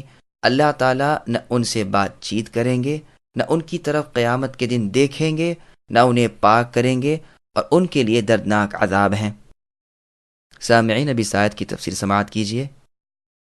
3 خوش نصیب اور 3 بدبخت اشخاص، یعنی جو اہل کتاب اللہ تعالیٰ کے عہد کا پاس نہیں کرتے، نہ رسول اللہ کی اتباع کرتے ہیں، نہ آپ کی صفتوں کا ذکر لوگوں سے کرتے ہیں، نہ آپ کے متعلق بیان کرتے ہیں، اور اسی طرح جھوٹی قسمیں کھاتے ہیں، اور ان بدکاریوں سے وہ اس ذلیل اور فانی دنیا کا فائدہ حاصل کرتے ہیں، ان کے لیے آخرت میں کوئی حصہ نہیں۔ نہ ان سے اللہ تعالیٰ کوئی پیار محبت کی بات کریں گے، نہ ان پر رحمت کی نظر ڈالیں گے، نہ انہیں ان کے گناہوں سے پاک صاف کریں گے، بلکہ انہیں جہنم میں داخل کرنے کا حکم دیں گے، اور وہاں وہ دردناک سزائیں بھگتتے رہیں گے۔ اس آیت کے متعلق بہت سی حدیثیں بھی ہیں، جن میں سے تھوڑی سی یہاں بھی ہم بیان کرتے ہیں۔ مسند احمد میں ہے، رسول اللہ صلی اللہ علیہ وسلم فرماتے ہیں 3 قسم کے لوگ ہیں جن سے نہ تو اللہ تعالیٰ کلام کریں گے اور نہ ان کی طرف قیامت کے دن نظر رحمت سے دیکھیں گے اور نہ انہیں پاک کریں گے۔ ابو ذر رضی اللہ عنہ نے یہ سن کر کہا، یہ کون لوگ ہیں اللہ کے رسول؟ یہ تو بڑے گھاٹے اور نقصان میں پڑے۔ رسول اللہ نے 3 مرتبہ یہی فرمایا، پھر جواب دیا کہ ٹخنوں سے نیچے کپڑا لٹکانے والا، جھوٹی قسم سے اپنا سودا بیچنے والا، دے کر احسان جتلانے والا۔ مسلم وغیرہ میں بھی یہ حدیث ہے۔ مسند احمد میں ہے کہ رسول اللہ صلی اللہ علیہ وسلم فرماتے ہیں، جو شخص جھوٹی قسم کھائے تاکہ جھوٹی قسم سے کسی کا مال چھین لے، تو اللہ تعالیٰ سے جب یہ ملے گا، اللہ تعالیٰ اس پر سخت غضبناک ہوں گے۔ اشعث رضی اللہ عنہ فرماتے ہیں، اللہ تعالیٰ کی قسم میرے ہی بارے میں یہ ہے، ایک یہودی کی اور میری شرکت میں ایک زمین تھی، اس نے میری زمین کا انکار کر دیا، میں اسے خدمت نبوی میں لایا۔ رسول اللہ نے مجھ سے فرمایا تیرے پاس کچھ ثبوت ہے؟ میں نے کہا نہیں۔ آپ نے یہودی سے فرمایا تو قسم کھا لے۔ میں نے کہا اللہ کے رسول یہ تو قسم کھا لے گا اور میرا مال لے جائے گا۔ بس اللہ عز و جل نے یہ آیت نازل فرمائی۔ یہ حدیث بخاری اور مسلم میں بھی ہے۔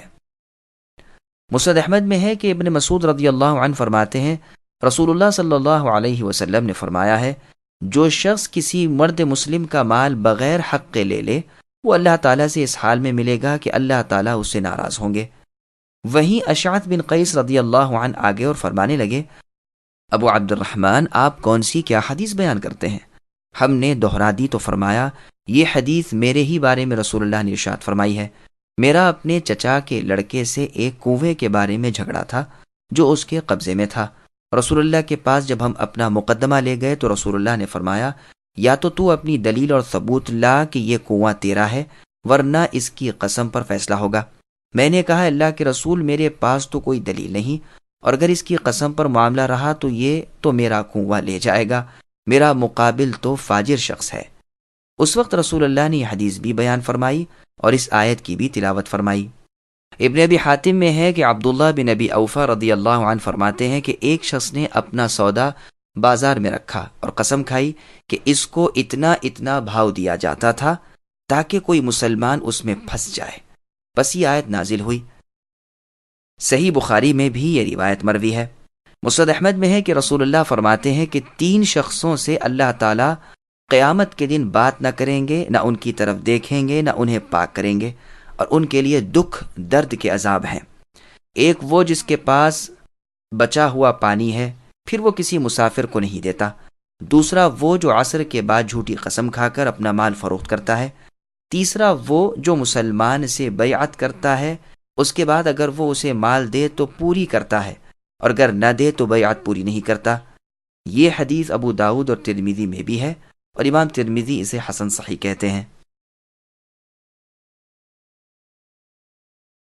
وَإِنَّ مِنْهُمْ لَفَرِيقًا يَلْوُونَ أَلْسِنَتَهُمْ بِالْكِتَابِ لِتَحْسَبُوهُ مِنَ الْكِتَابِ وَمَا هُوَ مِنَ الْكِتَابِ وَيَقُولُونَ هُوَ مِنْ عِنْدِ اللَّهِ وَمَا هُوَ مِنْ عِنْدِ اللَّهِ وَيَقُولُونَ عَلَى اللَّهِ الْكَذِبَ وَهُمْ يَعْلَمُونَ۔ اور ان اہل کتاب میں سے یقیناً ایک گروہ بھی ہے جو کتاب پڑھتے ہوئے اپنی زبان مروڑتا ہے تاکہ آپ اے نبی اسے کتاب ہی کی عبارت خیال کرنے لگیں اور دراصل وہ کتاب میں نہیں، اور یہ کہتے بھی ہیں کہ وہ اللہ تعالیٰ کی طرف سے ہے حالانکہ دراصل وہ اللہ تعالیٰ کی طرف سے نہیں۔ وہ تو داستاں یعنی جان بوجھ کر اللہ تعالیٰ پر جھوٹ بولتے ہیں۔ سامعین اب اس آیت کی تفسیر سماعت کیجیے۔ کلام اللہ میں یہودیوں کی تحریف۔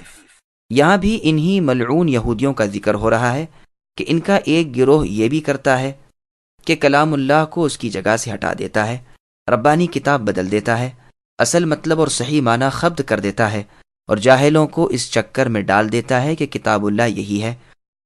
پھر یہ خود اپنی زبان سے بھی اسے کتاب اللہ کہہ کر جاہلوں کے اس خیال کو اور مضبوط کر دیتے ہیں اور جان بوجھ کر اللہ تعالیٰ پر افترا کرتے ہیں اور جھوٹ بکتے ہیں۔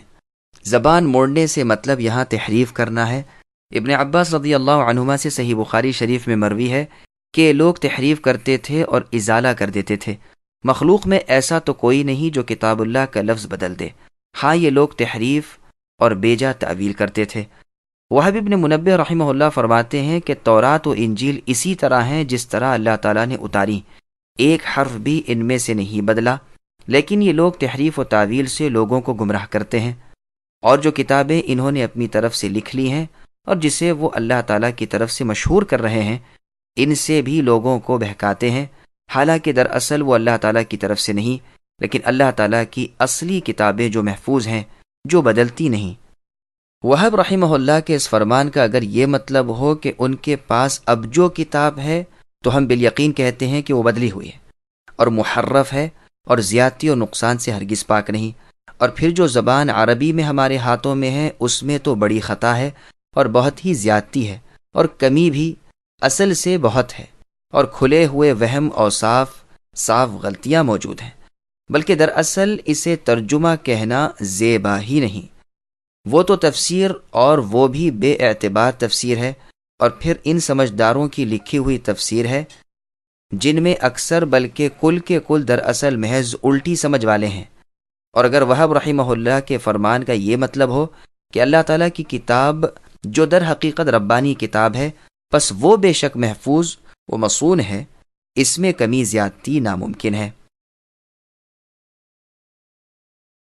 ما كان لبشر أن يؤتيه الله الكتاب والحكم والنبوة ثم يقول للناس كونوا عبادا لي من دون الله ولكن كونوا ربانيين بما كنتم تعلمون الكتاب وبما كنتم تدرسون ولا يأمركم أن تتخذوا الملائكة والنبيين أربابا أيأمركم بالكفر بعد إذ أنتم مسلمون۔ کسی ایسے انسان کو جسے اللہ تعالیٰ کتاب و حکمت اور نبوت دیں یہ لائق نہیں کہ پھر بھی وہ لوگوں سے کہے کہ تم اللہ تعالیٰ کو چھوڑ کر میرے بندے بن جاؤ، بلکہ وہ تو کہے گا کہ تم سب رب کے ہو جاؤ، تمہاری کتاب سکھانے کے باعث اور تمہارے کتاب پڑھنے کے سبب۔ نہ یہ ہو سکتا ہے وہ تم کو فرشتوں اور نبیوں کو رب بنا لینے کا حکم کرے، کیا وہ تمہارے مسلمان ہونے کے بعد تم کو کفر کا حکم دے گا؟ سامعین، اب ان آیتوں کی تفسیر سماعت کیجیے۔ اللہ تعالیٰ کا کوئی نبی، کوئی فرشتہ اپنی بندگی کی دعوت نہیں دے سکتا۔ جب انبیاء کرام علیہم السلام کا جو اتنی بڑی بزرگی، فضیلت اور مرتبے والے ہیں یہ منصب نہیں، تو کسی اور کوکب لائق ہے کہ اپنی پوجا پاٹ کرائے اور اپنی بندگی کی تلقین لوگوں کو کرے؟ امام حسن بصری رحمہ اللہ فرماتے ہیں کہ ادنا مؤمن سے بھی یہ نہیں ہو سکتا کہ وہ لوگوں کو اپنی بندگی کی دعوت دے۔ یہاں یہ اس لیے فرمایا ہے کہ یہ یہود و نصارہ آپس میں ہی ایک دوسرے کو پوجتے تھے۔ قرآن اس پر گواہ ہے جو فرماتا ہے اتخذوا احبارهم ورهبانهم اربابا من دون اللہ، یعنی ان لوگوں نے اللہ تعالیٰ کو چھوڑ کر اپنے عالموں اور درویشوں کو اپنا رب بنا لیا ہے۔ مسند احمد و ترمذی کی وہ حدیث بھی آ رہی ہے کہ عدی بن حاتم رضی اللہ عنہ نے رسول اللہ کی خدمت میں عرض کیا کہ وہ تو ان کی یعنی اپنے عالموں کی عبادت نہیں کرتے تھے، تو رسول اللہ نے فرمایا کیوں نہیں؟ وہ ان پر حرام کو حلال اور حلال کو حرام کر دیتے تھے اور یہ ان کی مانتے چلے جاتے تھے، یہی ان کی عبادت تھی۔ پس جاہل درویش اور بے سمجھ علماء اور مشائخ اس مذمت اور ڈانٹ ڈپٹ میں داخل ہیں۔ رسول اللہ اور ان کی اتباع کرنے والے علماء کرام اس سے یکسو ہیں، اس لیے کہ وہ تو صرف فرمان ربانی اور کلام رسول صلی اللہ علیہ وسلم کی تبلیغ کرتے ہیں اور ان کاموں سے روکتے ہیں جن سے انبیاء کرام علیہم السلام روک گئے ہیں۔ اللہ تعالیٰ کے بھیجے ہوئے حضرات انبیاء تو خالق و مخلوق کے درمیان سفیر ہیں، حق رسالت ادا کرتے ہیں اور امانت ربانی احتیاط کے ساتھ اللہ کے بندوں کو پہنچا دیتے ہیں۔ نہایت بیدار مغزی، مکمل ہوشیاری، کمال نگرانی اور پوری حفاظت کے ساتھ وہ پوری دنیا کی خیر خواہ ہوتے ہیں۔ وہ احکام الہی کے پہنچانے والے ہوتے ہیں۔ رسولوں کی ہدایت تو لوگوں کو ربانی بننے کی ہوتی ہے کہ وہ حکمتوں والے اور حلم والے بن جائیں۔ وہ سمجھدار اور عابد و زاہد، متقی اور پارسا ہیں۔ ضحاک رحمہ اللہ فرماتے ہیں کہ قرآن سیکھنے والوں پر حق ہے کہ وہ باسمجھ ہوں۔ تعلمون اور تعلمون دونوں قراءت ہیں، پہلے کے معنی ہیں سمجھنے کے، دوسرے کے معنی ہیں تعلیم دینے کے۔ تدرسون کے معنی ہیں الفاظ یاد کرنے کے۔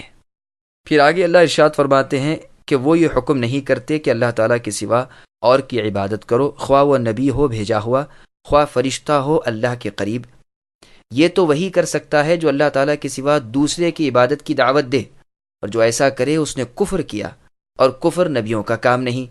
ان کا کام تو ایمان ہے، اور ایمان نام ہے اللہ اکیلے کی عبادت کا اور اللہ ہی کی عبادت کرتے رہنے کا، اور یہی نبیوں کی آواز ہے، جیسے خود قرآن مجید میں اللہ فرماتے ہیں وَمَا أَرْسَلْنَا مِن قَبْلِكَ مِن رَّسُولٍ إِلَّا نُوحِي إِلَيْهِ أَنَّهُ لَا إِلَٰهَ إِلَّا أَنَا فَاعْبُدُونِ، یعنی آپ سے پہلے اے نبی ہم نے جتنے رسول بھیجے سب پر یہی وحی نازل کی کہ میرے سوا کوئی عبادت کے لائق ہے ہی نہیں، تم سب میری ہی عبادت کرتے رہو۔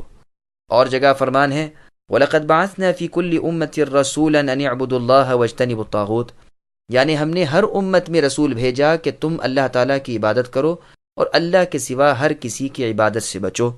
اور جگہ ارشاد ہے کہ آپ سے پہلے اے نبی تمام رسولوں سے پوچھ لیجئے کہ کیا ہم نے اپنی ذات رحمان کے سوا ان کی عبادت کے لیے کسی کو مقرر کیا تھا؟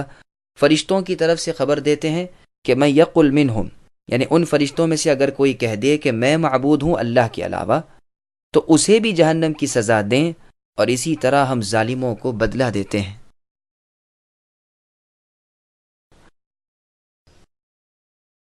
وَإِذْ أَخَذَ اللَّهُ مِيثَاقَ النَّبِيِّينَ لَمَا آتَيْتُكُم مِّن كِتَابٍ وَحِكْمَةٍ ثُمَّ جاءكم رسول مصدق لما معكم لتؤمنن به ولتنصرنه قال أأقررتم وأخذتم على ذلكم إصري قالوا أقررنا قال فاشهدوا وأنا معكم من الشاهدين فمن تولى بعد ذلك فأولئك هم الفاسقون۔ اور جب اللہ تعالیٰ نے نبیوں سے عہد لیا کہ جب میں تم کو کتاب و حکمت دوں، پھر تمہارے پاس وہ رسول آئیں جو تمہارے پاس کی چیز کو سچ بتائے، تو تم کو ان پر ایمان لانا اور ان کی مدد کرنا ضروری ہے۔ فرمایا کہ تم اس کے اقراری ہو اور اس پر میرا ذمہ لے رہے ہو۔ سب رسولوں نے کہا ہمیں اقرار ہے۔ فرمایا تو اب گواہ رہو اور خود میں بھی تمہارے ساتھ گواہوں میں ہوں، بس اس کے بعد بھی جو پلٹ جائیں وہ یقیناً پورے نافرمان ہیں۔ سامعین اب ان آیتوں کی تفسیر سماعت کیجیے۔ ہر نبی کو اپنے بعد والے نبی اور رسول پر ایمان لانے کا حکم۔ یہاں بیان ہو رہا ہے کہ آدم علیہ السلام سے لے کر عیسیٰ علیہ السلام تک کے تمام انبیاء کرام علیہم السلام سے اللہ تعالیٰ نے وعدہ لیا کہ جب کبھی ان میں سے کسی کو بھی اللہ تبارک و تعالیٰ کتاب و حکمت دیں اور وہ بڑے مرتبے تک پہنچ جائے، پھر اس کے بعد اسی کے زمانے میں رسول آ جائے، تو اس پر ایمان لانا اور اس کی نصرت و امداد کرنا اس کا فرض ہوگا۔ یہ نہ ہو کہ اپنے علم و نبوت پر نظر ڈال کر اپنے بعد والے نبی کی اتباع اور امداد سے رک جائے۔ ان سے کہا کہ کیا تم اقرار کرتے ہو اور میرا بوجھل مضبوط عہد و میثاق لے رہے ہو؟ سب نے کہا ہاں ہمارا اقرار ہے۔ تو فرمایا گواہ رہو اور میں خود بھی گواہ ہوں۔ اب اس عہد و میثاق سے جو پھر جائے وہ قطعی فاسق، بے حکم اور بدکار ہے۔ علی بن ابی طالب رضی اللہ عنہ اور عبداللہ بن عباس رضی اللہ عنہما فرماتے ہیں کہ اللہ تبارک و تعالی نے ہر نبی سے عہد لیا کہ ان کی زندگی میں اگر اللہ اپنے نبی محمد مصطفیٰ صلی اللہ علیہ وسلم کو بھیجے تو ان پر فرض ہے کہ وہ آپ پر ایمان لائے اور آپ کی امداد کرے، اور اپنی امت کو بھی وہ یہی تلقین کر دے کہ وہ بھی رسول اللہ پر ایمان لائے اور رسول اللہ کی فرما برداری میں لگ جائے۔ طاؤس، حسن بصری اور قتادہ رحمہم اللہ فرماتے ہیں کہ نبیوں سے اللہ تعالیٰ نے عہد لیا کہ ایک دوسرے کی تصدیق کریں، کوئی یہ نہ سمجھے کہ یہ تفسیر اوپر کی تفسیر کے خلاف ہے، بلکہ یہ اس کی تائید ہے۔ اسی لیے طاؤس رحمہ اللہ سے ان کے لڑکے کی روایت مثل روایت علی اور ابن عباس رضی اللہ عنہما کی بھی مروی ہے۔ بس یہ ثابت ہوا کہ ہمارے رسول محمد صلی اللہ علیہ وسلم خاتم الانبیاء ہیں اور امام اعظم ہیں۔ جس زمانے میں بھی رسول اللہ کی نبوت ہوتی آپ واجب الاطاعت تھے، اور تمام انبیاء کی فرما برداری پر جو اس وقت ہوں رسول اللہ کی فرما برداری مقدم رہتی۔ یہی وجہ تھی کہ معراج والی رات بیت المقدس میں تمام انبیاء علیہم السلام کے امام رسول اللہ صلی اللہ علیہ وسلم ہی بنائے گئے۔ اسی طرح میدان محشر میں بھی اللہ تعالیٰ کو فیصلوں کے لیے لانے میں شفیع یعنی سفارش رسول اللہ ہی ہوں گے۔ یہی وہ مقام محمود ہے جو رسول اللہ کے سوا اور کسی کے لائق نہیں۔ تمام انبیاء اور کل رسول اس دن اس کام سے منہ پھیر لیں گے، بالآخر رسول اللہ خصوصیت کے ساتھ اس مقام میں کھڑے ہوں گے۔ اللہ تعالیٰ اپنے درود و سلام آپ پر ہمیشہ ہمیشہ بھیجتے رہیں قیامت کے دن تک، آمین۔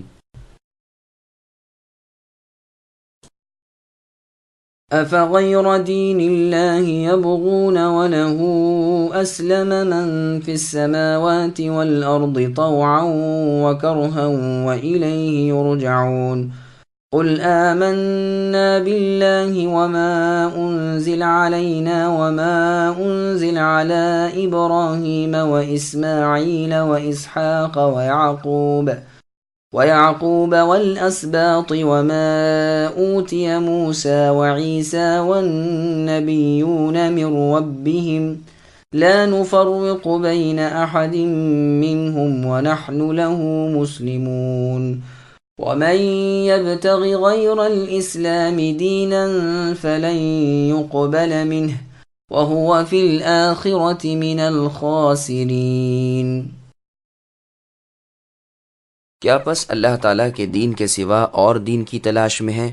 تمام آسمانوں والے اور سب زمین والے اللہ تعالیٰ ہی کے فرما بردار ہیں، خوشی سے ہوں تو اور جبرن ہوں تو سب اللہ ہی کی طرف لوٹائے جائیں گے۔ آپ اے نبی کہہ دیجئے کہ ہم اللہ تعالیٰ پر اور جو کچھ ہم پر اتارا گیا ہے اور جو کچھ ابراہیم اور اسماعیل اور اسحاق پر اور یعقوب علیہم السلام اور ان کی اولادوں پر اتارا گیا سب پر ایمان لائے، اور جو کچھ موسیٰ اور عیسیٰ علیہم السلام اور دوسرے نبی اللہ تعالیٰ کی طرف سے دیے گئے اس پر بھی ہم ان میں سے کسی کے درمیان فرق نہیں کرتے، اور ہم اللہ تعالیٰ کے فرما بردار ہیں۔ جو شخص اسلام کے سوا اور دین تلاش کرے اس کا وہ دین قبول نہ کیا جائے گا اور وہ آخرت میں نقصان پانے والوں میں ہوگا۔ سامعین، اب ان آیتوں کی تفسیر سماعت کیجیے۔ زمین و آسمان کی ہر چیز اللہ تعالیٰ کی تسبیح یعنی پاکی بیان کرنے میں مشغول ہے۔ اللہ تعالیٰ کے سچے دین کے سوا جو اللہ تعالیٰ نے اپنی کتابوں میں اپنے رسولوں کی معرفت نازل فرمایا ہے، یعنی صرف اللہ اکیلے جن کا کوئی شریک نہیں ہے ان کی عبادت کرنا، کوئی شخص اور دین کی تلاش کرے اور اسے مانے، اس کی تردید یہاں بیان ہو رہی ہے۔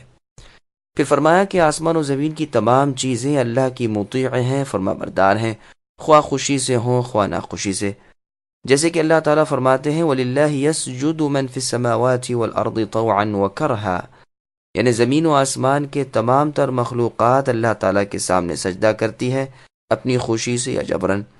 اور جگہ ہے أَوَلَمْ يَرَوْا إِلَى مَا خَلَقَ اللَّهُ مِنْ شَيْءٍ الآیات، کیا وہ کفار نہیں دیکھتے کہ تمام مخلوق کے سائے دائیں بائیں جھک کر اللہ تعالیٰ کو سجدہ کرتے ہیں، اور اللہ تعالیٰ ہی کو سجدہ کرتی ہیں آسمانوں کی سب چیزیں اور زمینوں کے کل جاندار اور سب فرشتے، کوئی بھی تکبر نہیں کرتا، سب کے سب اپنے اوپر والے اللہ رب العالمین سے ڈرتے رہتے ہیں اور جو حکم دیے جائیں بجا لاتے ہیں۔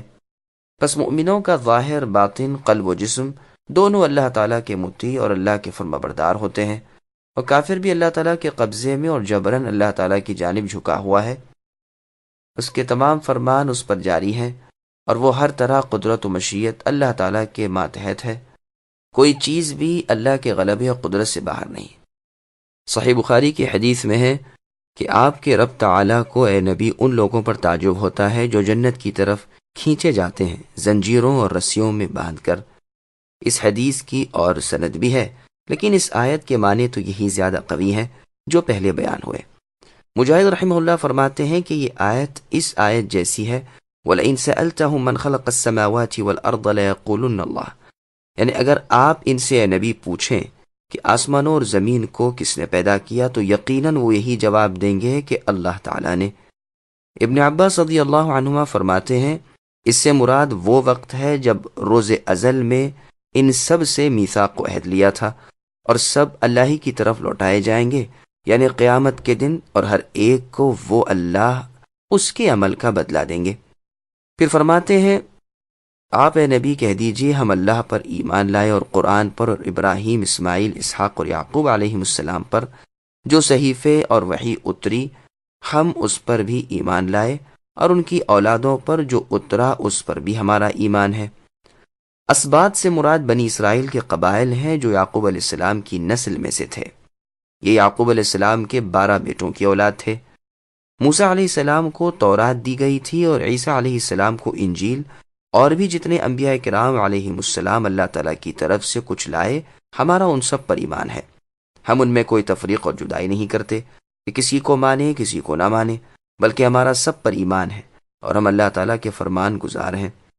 پس اس امت کے مؤمن تمام انبیاء علیہم السلام اور کل الہامی کتابوں کو مانتے ہیں، کسی کے ساتھ کفر نہیں کرتے، ہر کتاب اور ہر نبی کو سچا جانتے ہیں۔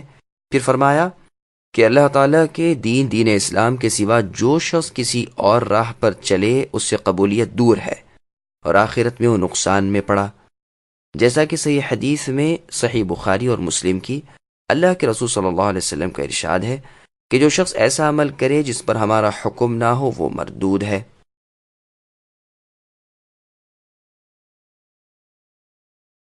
كيف يهدي الله قوما كفروا بعد إيمانهم وشهدوا أن الرسول حق وجاءهم البينات والله لا يهدي القوم الظالمين أولئك جزاؤهم أن عليهم لعنة الله والملائكة والناس أجمعين خالدين فيها لا يخفف عنهم العذاب ولا هم ينظرون إلا الذين تابوا من بعد ذلك وأصلحوا فإن الله غفور رحيم۔ اللہ تعالیٰ ان لوگوں کو کیسے ہدایت دیں جو اپنے ایمان لانے اور رسول کی حقانیت کی گواہی دینے اور اپنے پاس روشن دلیلیں آ جانے کے بعد کافر ہو جائیں۔ اللہ تعالیٰ ایسے بے انصاف لوگوں کو راہ راست پر نہیں لاتے۔ ان پر تو یہی سزا ہے کہ ان پر اللہ تعالیٰ کی اور فرشتوں کی اور تمام لوگوں کی لعنت ہو، جس میں یہ ہمیشہ پڑے رہیں۔ نہ تو ان سے عذاب ہلکا کیا جائے نہ انہیں مہلت دی جائے، مگر جو لوگ اس کے بعد توبہ اور اصلاح کر لیں تو بے شک اللہ تعالیٰ بخشنے والے مہربان ہیں۔ سامعین، اب ان آیتوں کی تفسیر سماعت کیجیے۔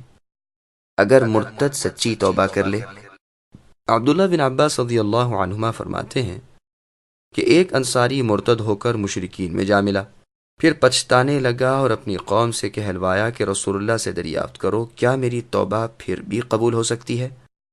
ان کے دریافت کرنے پر یہ آیات اتری۔ اس کی قوم نے اسے کہلوا بھیجا، وہ پھر توبہ کر کے نئے سرے سے مسلمان ہو کر حاضر ہو گیا۔ نسائی، حاکم اور ابن حبان میں بھی یہ روایت موجود ہے۔ امام حاکم اسے صحیح الاسناد کہتے ہیں۔ بینات سے مراد رسول اللہ صلی اللہ علیہ وسلم کی تصدیق پر حجتوں اور دلیلوں کا بالکل واضح ہو جانا۔ پس جو لوگ ایمان لائے، رسول کی حقانیت مان چکے، دلیلیں دیکھ چکے، پھر شرک کے اندھیروں میں جا چھپے، یہ لوگ مستحق ہدایت نہیں، کیونکہ آنکھوں کے ہوتے ہوئے اندھے پن کو انہوں نے پسند کیا۔ اللہ تعالیٰ ناانصاف لوگوں کی رہبری نہیں کرتے، انہیں اللہ تعالیٰ لعنت کرتے ہیں، اور اللہ کی مخلوق بھی جو لعنت دائمی ہے، نہ تو کسی وقت ان کے عذابوں میں تخفیف ہوگی نہ موقوفی۔ پھر اپنے لطف و احسان، رأفت و رحم کا بیان فرماتے ہیں کہ اس بدترین جرم یعنی مرتد ہو جانے کے بعد بھی جو میری طرف جھکے اور اپنے بد اعمال کی اصلاح کر لے، میں بھی اس سے درگزر کر لیتا ہوں۔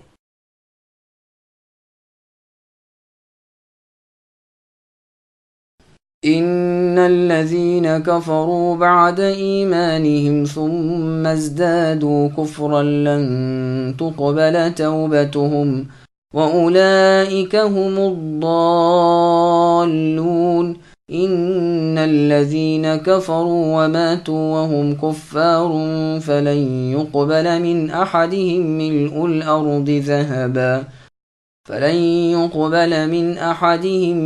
الارض ذهبا ولو افتدى به أولئك لهم عذاب أليم وما لهم من ناصرين۔ بے شک جو لوگ اپنے ایمان کے بعد کفر کریں پھر کفر میں بڑھ جائیں، ان کی توبہ ہرگز قبول نہ کی جائے گی، یہی گمراہ لوگ ہیں۔ ہاں، جو لوگ کفر کریں اور مرتے دم تک کافر رہیں، ان میں سے کوئی اگر زمین بھر سونا دے گویا فدیے میں ہی ہو تو بھی ہرگز قبول نہ کیا جائے گا۔ یہی لوگ ہیں جن کے لیے تکلیف دینے والا عذاب ہے اور جن کا کوئی مددگار نہیں۔ سامعین، اب ان آیتوں کی تفسیر سماعت کیجیے۔ حالت نزع یعنی عین مرتے وقت توبہ قبول نہیں۔ ایمان کے بعد کفر کرنے والوں کو پھر اسی کفر پر مرنے والوں کو پروردگار عالم ڈرا رہے ہیں کہ موت کے وقت کی تمہاری توبہ قبول نہ ہوگی، جیسے اور جگہ ہے وَلَيْسَتِ التَّوْبَةُ لِلَّذِينَ يَعْمَلُونَ السَّيِّئَاتِ الی آخری، یعنی آخر دم تک، یعنی موت کے وقت تک گناہوں میں مبتلا رہنے والے موت کو دیکھ کر جو توبہ کریں وہ اللہ تعالیٰ کے ہاں قبول نہیں، اور یہی یہاں ہے کہ ان کی توبہ ہرگز مقبول نہ ہوگی، اور یہی لوگ وہ ہیں جو راہ حق سے بھٹک کر باطل راہ پر لگ گئے۔ ابن عباس رضی اللہ عنہما فرماتے ہیں کہ کچھ لوگ مسلمان ہوئے پھر مرتد ہو گئے، پھر اسلام لائے پھر مرتد ہو گئے، پھر اپنی قوم کے پاس آدمی بھیج کر پوچھوایا کہ کیا اب ہماری توبہ ہے؟ انہوں نے رسول اللہ سے سوال کیا، اس پر یہ آیت اتری۔ اس کی اسناد بہت ہی عمدہ ہے۔ پھر آگے اللہ فرماتے ہیں کہ کفر پر مرنے والوں کی کوئی نیکی قبول نہیں، گو اس نے زمین بھر کر سونا اللہ تعالیٰ کی راہ میں خرچ کیا ہو۔ نبی سے پوچھا گیا کہ عبداللہ بن جدعان جو بڑا مہمان نواز غلام آزاد کرنے والا اور کھانا دانہ دینے والا شخص تھا، کیا اسے اس کی یہ نیکی کام آئے گی جبکہ وہ جاہلیت ہی میں مر گیا؟ تو رسول اللہ نے فرمایا نہیں، اس نے ساری عمر میں ایک دفعہ بھی رب اغفر لی خطیئتی یوم الدین نہیں کہا، یعنی اے میرے رب میری خطاؤں کو قیامت کے دن جس دن کے بدلہ دیا جائے گا بخش دیجئے۔ جس طرح اس کی خیرات نامقبول ہے، اسی طرح فدیہ اور معاوضہ بھی، جیسے اور جگہ ہے وَلَا يُقْبَلُ مِنْهَا عَدْلٌ وَلَا تَنْفَعُهَا شَفَاعَةٌ، ان کافر و مشرکین سے نہ بدلہ مقبول نہ انہیں سفارش کا نفع۔ اور فرمایا لا بیع فیہ ولا خلال، اس دن نہ خرید و فروخت ہے نہ مودت و محبت۔ اور جگہ ارشاد ہے ان الذین کفروا لو ان لہم الی آخر الآیہ، یعنی اگر کافروں کے پاس زمین میں جو کچھ ہو اور اتنا ہی اور بھی ہو، پھر وہ اس سب کو قیامت کے عذابوں کے بدلے فدیہ دیں تو بھی نامقبول ہے۔ ان کافروں کو ان تکلیف والے المناک عذابوں کو سہنا ہی پڑے گا۔ یہی مضمون یہاں بھی بیان فرمایا گیا ہے۔ بعض نے ولو افتدا کی واو کو زائد کہا ہے، لیکن واو کو عطف کی ماننا اور وہ تفسیر کرنا جو ہم نے کی بہت بہتر ہے، واللہ اعلم۔ پس ثابت ہوا کہ اللہ تعالیٰ کے عذابوں سے کفار کو کوئی چیز نہیں چھڑا سکتی، گو وہ بڑے نیک اور نہایت خرچیلے ہوں، گو زمین بھر بھر کر سونا اللہ کی راہ میں لٹائیں، یا پہاڑوں اور ٹیلوں کی مٹی اور ریت، نرم زمین اور سخت زمین، خشکی اور تری کے ہم وزن سونا عذابوں کے بدلے دینا چاہیں دے۔ مسند احمد میں ہے کہ رسول اللہ فرماتے ہیں جہنمی سے قیامت کے دن کہا جائے گا کہ زمین پر جو کچھ ہے اگر تیرا ہو جائے تو کیا تو اس سب کو ان سزاؤں کے بدلے اپنے فدیے میں دے ڈالے گا؟ وہ کہے گا ہاں، تو اللہ تعالیٰ کا ارشاد ہوگا کہ میں نے تجھ سے بنسبت اس کے بہت ہی کم چاہا تھا، میں نے تجھ سے اس وقت وعدہ لیا تھا جب تو اپنے باپ آدم علیہ السلام کی پیٹھ میں تھا کہ میرے ساتھ کسی کو شریک نہ بنانا، لیکن تو بغیر شرک کیے نہ رہا۔ یہ حدیث بخاری اور مسلم میں بھی دوسری سند کے ساتھ مروی ہے۔ مسند احمد کی ایک اور حدیث میں ہے کہ انس رضی اللہ عنہ فرماتے ہیں کہ رسول اللہ نے فرمایا ایک جنتی کو لایا جائے گا اور اس سے اللہ تعالیٰ فرمائیں گے کہو تم نے کیسی جگہ پائی؟ وہ جواب دے گا اے اللہ بہت ہی بہتر۔ اللہ تعالیٰ فرمائیں گے اچھا، اور جو کچھ مانگنا ہو مانگو، دل میں جو تمنا ہو کہو۔ تو یہ کہے گا اے اللہ میری صرف یہی تمنا ہے اور میرا ایک ہی سوال ہے کہ مجھے دنیا میں پھر بھیج دیا جائے، میں آپ کی راہ میں جہاد کروں اور پھر شہید کیا جاؤں، پھر زندہ ہو جاؤں، پھر شہید کیا جاؤں، 10 مرتبہ ایسا ہی ہو، کیونکہ وہ شہادت کی فضیلت اور شہید کے مرتبے دیکھ چکا ہے۔ اسی طرح ایک جہنمی کو بلایا جائے گا اور اس سے اللہ تعالیٰ فرمائیں گے اے ابن آدم تو نے اپنی جگہ کیسی پائی؟ وہ کہے گا اے اللہ بہت ہی بری۔ اللہ تعالیٰ فرمائیں گے کیا ساری زمین بھر کر سونا دے کر ان عذابوں سے چھوٹنا تجھے پسند ہے؟ وہ کہے گا ہاں اے اللہ۔ اس وقت اللہ تعالیٰ فرمائیں گے تو جھوٹا ہے، میں نے تو اس سے بہت ہی کم اور بالکل آسان چیز تجھ سے طلب کی تھی، لیکن تو نے اسے بھی نہ کیا، چنانچہ وہ جہنم میں بھیج دیا جائے گا۔ بس یہاں فرمایا کہ ان کے لیے تکلیف دہ عذاب ہیں، اور کوئی ایسا نہیں جو ان عذابوں سے آپ کو چھڑا سکے یا کسی طرح کی مدد کر سکے۔ اللہ تعالیٰ ہمیں اپنے عذابوں سے اپنے فضل اور رحم سے نجات دے، آمین۔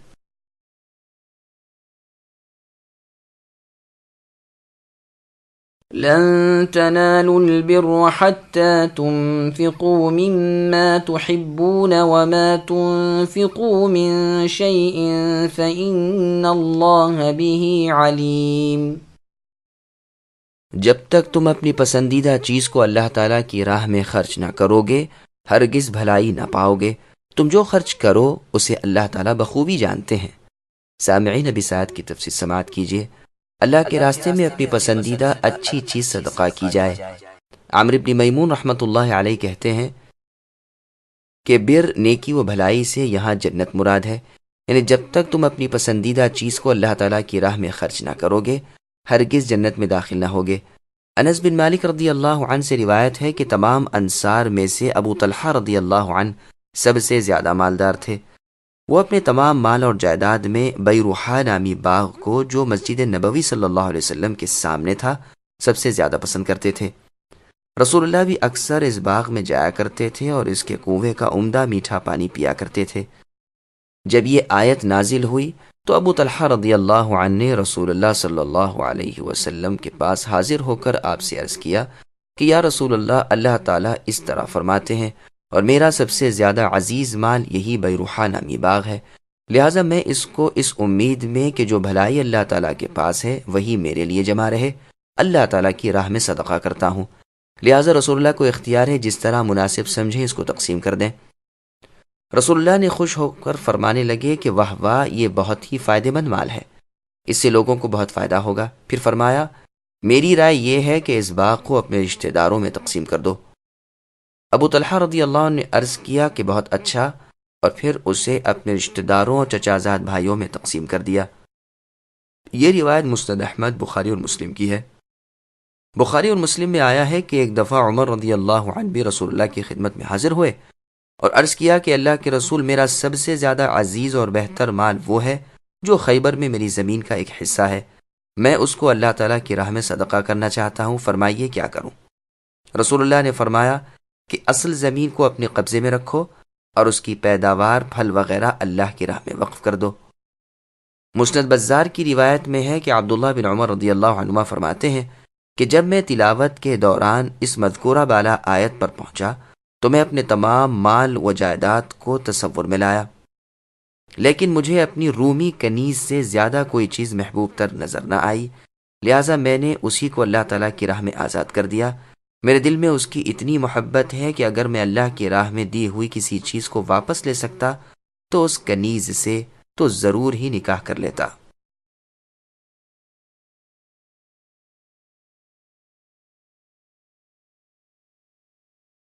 كل الطعام كان حلا لبني إسرائيل إلا ما حرم إسرائيل على نفسه من قبل أن تنزل التوراة قل فأتوا بالتوراة فاتلوها إن كنتم صادقين فمن افترى على الله الكذب من بعد ذلك فأولئك هم الظالمون قل صدق الله فاتبعوا ملة إبراهيم حنيفا وما كان من المشركين۔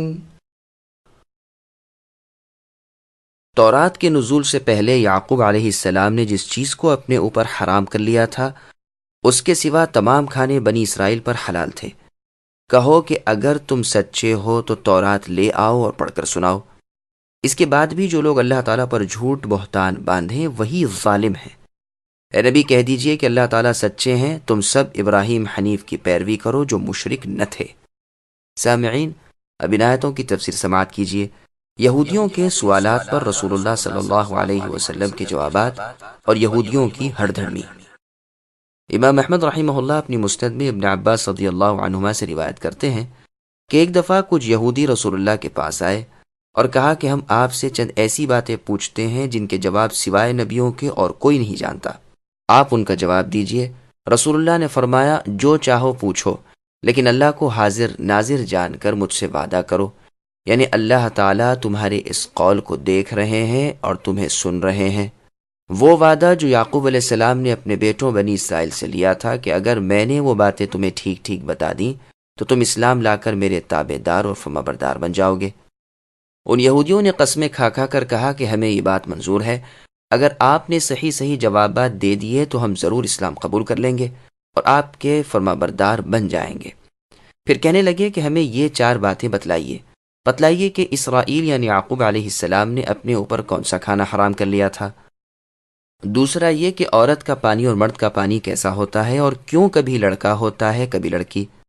اور تیسرا، اور نبی امی صلی اللہ علیہ وسلم کی نیند کیسی ہے. اور چوتھا، اور فرشتوں میں سے کون سا فرشتہ ان کے پاس وحی لے کر آتا ہے. اس کے بعد رسول اللہ نے دوبارہ ان سے قسمیں لی، اور پھر رسول اللہ نے فرمایا کہ اسرائیل یعنی یعقوب علیہ السلام سخت بیمار ہوئے تو نظر مانی کہ اگر اللہ تعالیٰ شفا دیں گے تو جو سب سے زیادہ پیاری چیز کھانے پینے کی ہے چھوڑ دوں گا. جب شفایاب ہو گئے تو اونٹ کا گوشت اور دودھ چھوڑ دیا. دوسرے سوال کا جواب یہ ہے کہ مرد کا پانی سفید رنگ کا اور گاڑھا ہوتا ہے اور عورت کا پانی زردی مائل پتلا ہوتا ہے. دونوں میں سے جو اوپر آ جائے اس پر اولاد نر و مادہ ہوتی ہے اور شکل و شباہت میں بھی اسی پر جاتی ہے.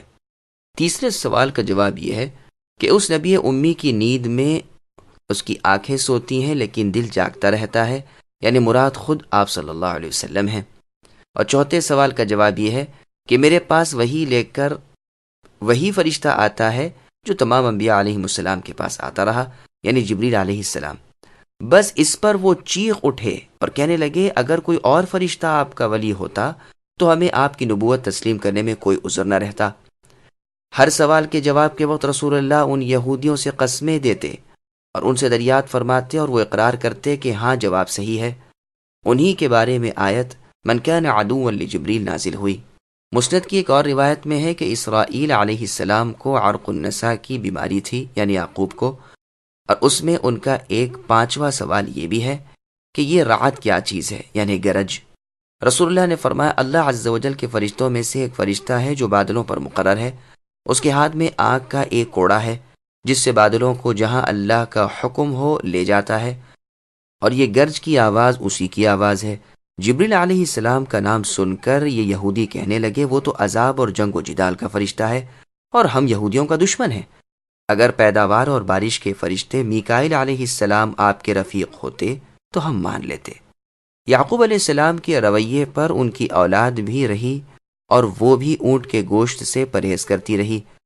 اس آیت کو اگلی آیت سے مناسبت ایک تو یہ ہے کہ جس طرح اسرائیل علیہ السلام نے اپنی چہیتی چیز اللہ تعالیٰ کی نظر کر دی، اسی طرح تم بھی کیا کرو. لیکن یعقوب علیہ السلام کی شریعت میں اس کا طریقہ یہ تھا کہ اپنی پسندیدہ اور مرغوب چیز کو اللہ کے نام پر ترک کر دیتے تھے، اور ہماری شریعت میں یہ طریقہ نہیں، بلکہ ہمیں یہ فرمایا گیا ہے کہ ہم اپنی پسندیدہ چیز اللہ عز و جل کے نام پر خرچ کر دیا کریں. جیسے فرمایا وَآتَ الْمَالَ عَلَى حُبِّهِ، اور فرمایا يُطْعِمُونَ الطَّعَامَ عَلَى حُبِّهِ، یعنی باوجود محبت اور چاہت کے وہ ہماری راہ میں مال خرچ کرتے ہیں اور مسکینوں کو کھانا دیتے ہیں. دوسری مناسبت یہ بھی ہے کہ اگلی آیتوں میں نصرانیوں کا رد تھا تو یہاں یہودیوں کا رد ہو رہا ہے. ان کے رد میں عیسیٰ علیہ السلام کی پیدائش کا صحیح واقعہ بتلا کر ان کے عقیدے کا رد کیا تھا. یہاں نسخ کا صاف بیان کر کے ان کے باطل عقیدے کے رد میں ارشاد ہو رہا ہے. ان کی کتاب میں صاف موجود تھا کہ جب نوح علیہ السلام کشتی میں سے خشکی پر اترے تو ان پر تمام جانوروں کا کھانا حلال تھا. پھر یعقوب علیہ السلام نے اونٹ کا گوشت اور اونٹ کا دودھ اپنے اوپر حرام کر لیا اور ان کی اولاد بھی اسے حرام جانتی رہی. چنانچہ تورات میں بھی اس کی حرمت نازل ہوئی. اسی طرح اور بھی بعض چیزیں حرام کی گئیں. یہ نسخ نہیں تو اور کیا ہے. ہر نبی کی شریعت صرف اپنی امت کے لیے ہی خاص ہے. آدم علیہ السلام کی صلبی اولاد کا آپس میں بہن بھائی کا نکاح ابتداً یعنی شروع میں ہوتا تھا لیکن بعد میں حرام کر دیا. عورتوں پر لونڈیاں لانا شریعت ابراہیمی میں مباح تھا. خود ابراہیم علیہ السلام سارہ علیہ السلام پر ہاجرہ علیہ السلام کو لائے لیکن پھر تورات میں اس سے روکا گیا.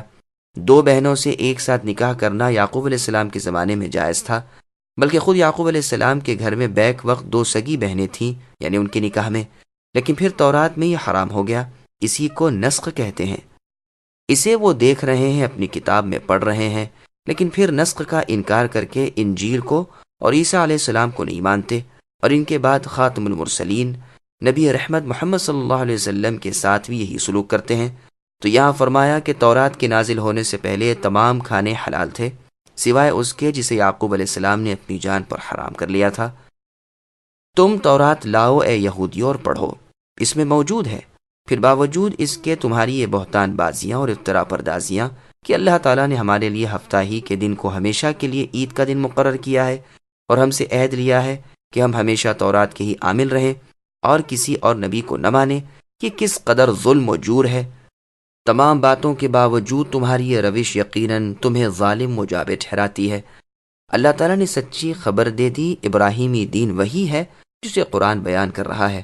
تم اس کتاب اور اس نبی محمد صلی اللہ علیہ وسلم کی پیروی کرو، نہ ان سے اعلیٰ کوئی نبی، نہ ان سے بہتر اور زیادہ واضح کوئی شریعت۔ جیسے اور جگہ فرمایا، قل اننی ہدانی ربی الی صراط مستقیم، یعنی اے نبی آپ کہہ دیجئے کہ مجھے میرے رب نے سیدھی راہ ابراہیم حنیف موحد کے مضبوط دین کی دکھا دی ہے۔ اور جگہ ہے، ہم نے آپ کی طرف اے نبی وحی کی کہ ابراہیم حنیف موحد کے دین کی تابعداری کیجیے۔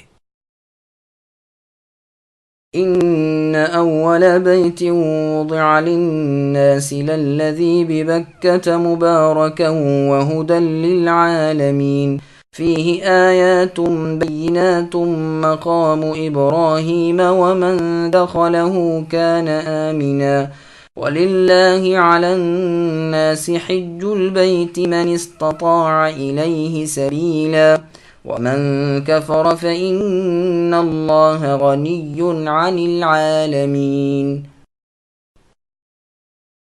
بے شک اللہ تعالیٰ کا پہلا گھر جو لوگوں کے لیے مقرر کیا گیا وہ جو مکہ مکرمہ میں ہے، جو تمام دنیا کے لیے برکت و ہدایت والا ہے، جس میں کھلی کھلی نشانیاں ہیں، مقام ابراہیم ہے، اس میں جو آئے امن والا ہو جاتا ہے۔ اللہ تعالیٰ نے ان لوگوں پر جو اس کی طرف راہ پا سکتے ہوں اس گھر کا حج فرض کر دیا ہے، اور جو کوئی کفر کرے تو اللہ تعالیٰ اس سے بلکہ تمام دنیا سے بے پرواہ ہیں۔ سامعین، اب ان آیتوں کی تفسیر سماعت کیجیے۔ اللہ تعالیٰ کا پہلا گھر، مسجد حرام یعنی لوگوں کی عبادت، قربانی، طواف، نماز، اعتکاف وغیرہ کے لیے اللہ کا گھر ہے، جس کے بانی ابراہیم خلیل اللہ علیہ السلام ہے، جن کی تابعداری کا دعویٰ یہود و نصارہ، مشرکین اور مسلمان سب کو ہے۔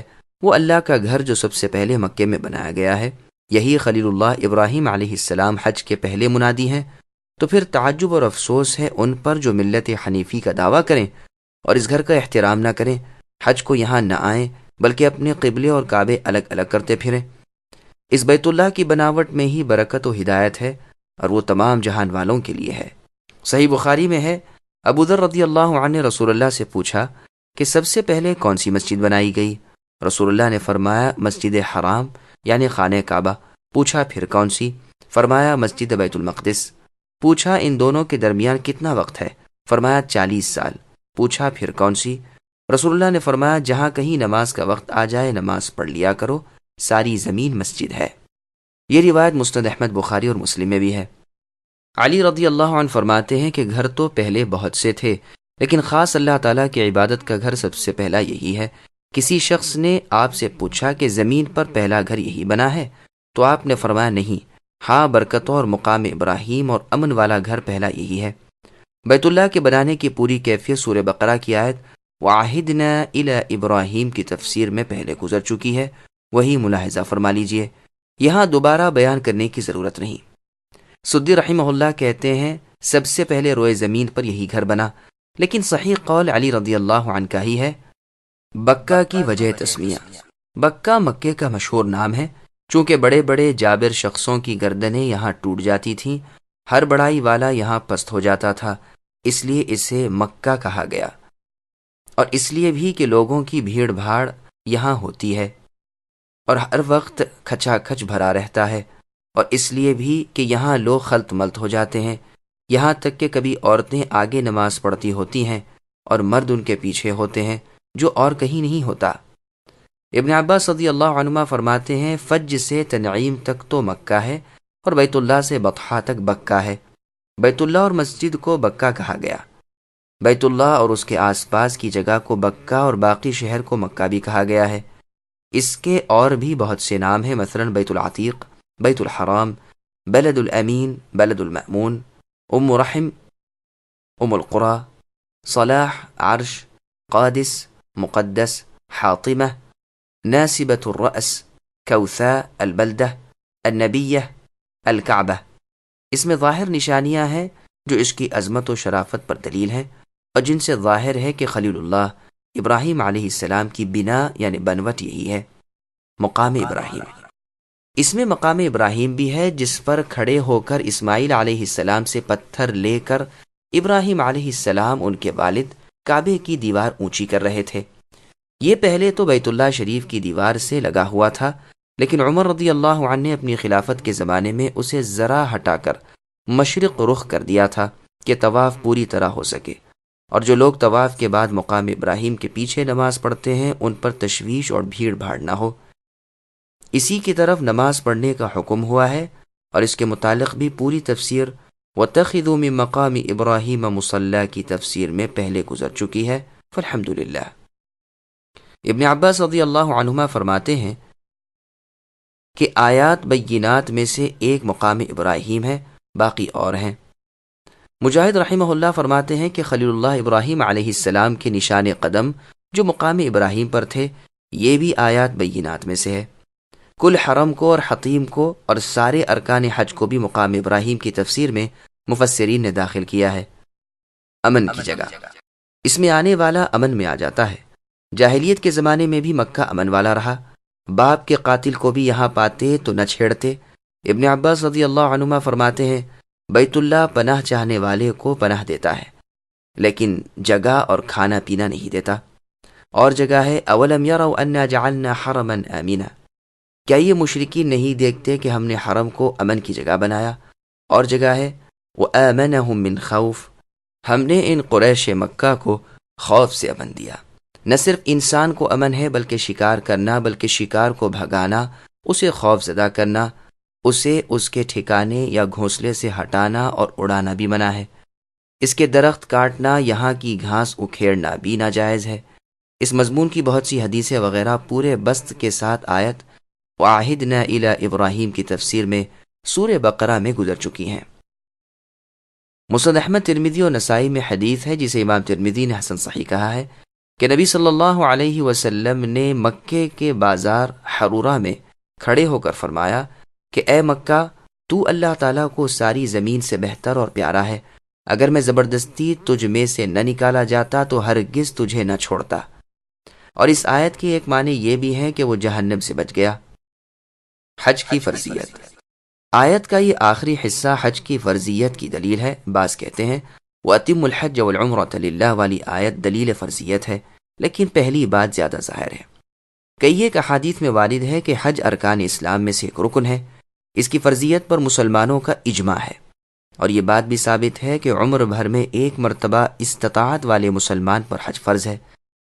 نبی صلی اللہ علیہ وسلم نے اپنے خطبے میں فرمایا لوگو، تم پر اللہ تعالیٰ نے حج فرض کیا ہے، تم حج کرو۔ ایک شخص نے پوچھا اللہ کے رسول، کیا ہر سال؟ آپ خاموش ہو گئے۔ اس نے 3 مرتبہ یہی سوال کیا۔ آپ نے فرمایا اگر میں ہاں کہہ دیتا تو فرض ہو جاتا، پھر بجا نہ لا سکتے۔ میں جو نہ کہوں تم اس کی پوچھ پاچھ نہ کرو، تم سے اگلے لوگ سوالوں کی بھرمار سے اور نبیوں پر اختلاف کرنے سے ہلاک ہو گئے۔ میرے حکموں کو طاقت بھر بجا لاؤ، اور جس چیز سے میں منع کروں اس سے رک جاؤ۔ یہ روایت مسلم، نسائی وغیرہ میں بھی ہے۔ صحیح مسلم شریف کی اس حدیث شریف میں اتنی زیادتی اور بھی ہے کہ یہ پوچھنے والے اقرا بن حابس رضی اللہ عنہ تھے، اور رسول اللہ نے جواب میں یہ بھی فرمایا کہ عمر میں ایک مرتبہ فرض ہے اور پھر نفل۔ یہ روایت ابو داؤد، نسائی کی ہے۔ ابن ماجہ کی روایت میں ہے کہ اگر میں ہاں کہتا اور ہر سال حج واجب ہو جاتا تو نہ بجا لا سکتے اور پھر عذاب نازل ہوتا۔ ہاں، حج میں تمتع کرنے کا جواز رسول اللہ نے ایک سائل کے سوال پر ہمیشہ کے لیے جائز فرمایا تھا۔ یہ روایت بخاری اور مسلم کی ہے۔ نیز ابو داؤد میں ہے کہ نبی صلی اللہ علیہ وسلم نے حجۃ الوداع میں امہات المؤمنین رضی اللہ عنہن یعنی اپنی بیویوں سے فرمایا تھا حج ہو چکا، اب گھر سے نہ نکلنا۔ رہی استطاعت اور طاقت، سو وہ کبھی تو خود انسان کو بغیر کسی ذریعے کے ہوتی ہے، کبھی کسی اور کے واسطے سے، جیسے کہ کتب احکام میں اس کی تفصیل موجود ہے۔ ابو داؤد وغیرہ میں ہے کہ حج کا ارادہ کرنے والے کو جلد اپنا ارادہ پورا کر لینا چاہیے۔ ابن عباس رضی اللہ عنہما فرماتے ہیں جس کے پاس 300 درہم ہو وہ طاقت والا ہے۔ اکرمہ رحمہ اللہ فرماتے ہیں مراد صحت جسمانی ہے، حج کا انکار کرنا کفر ہے۔ عمر فاروق رضی اللہ عنہ فرماتے ہیں طاقت رکھ کر حج نہ کرنے والا یہودی ہو کر مرے گا یا نصرانی ہو کر۔ اس کی سند بالکل صحیح ہے۔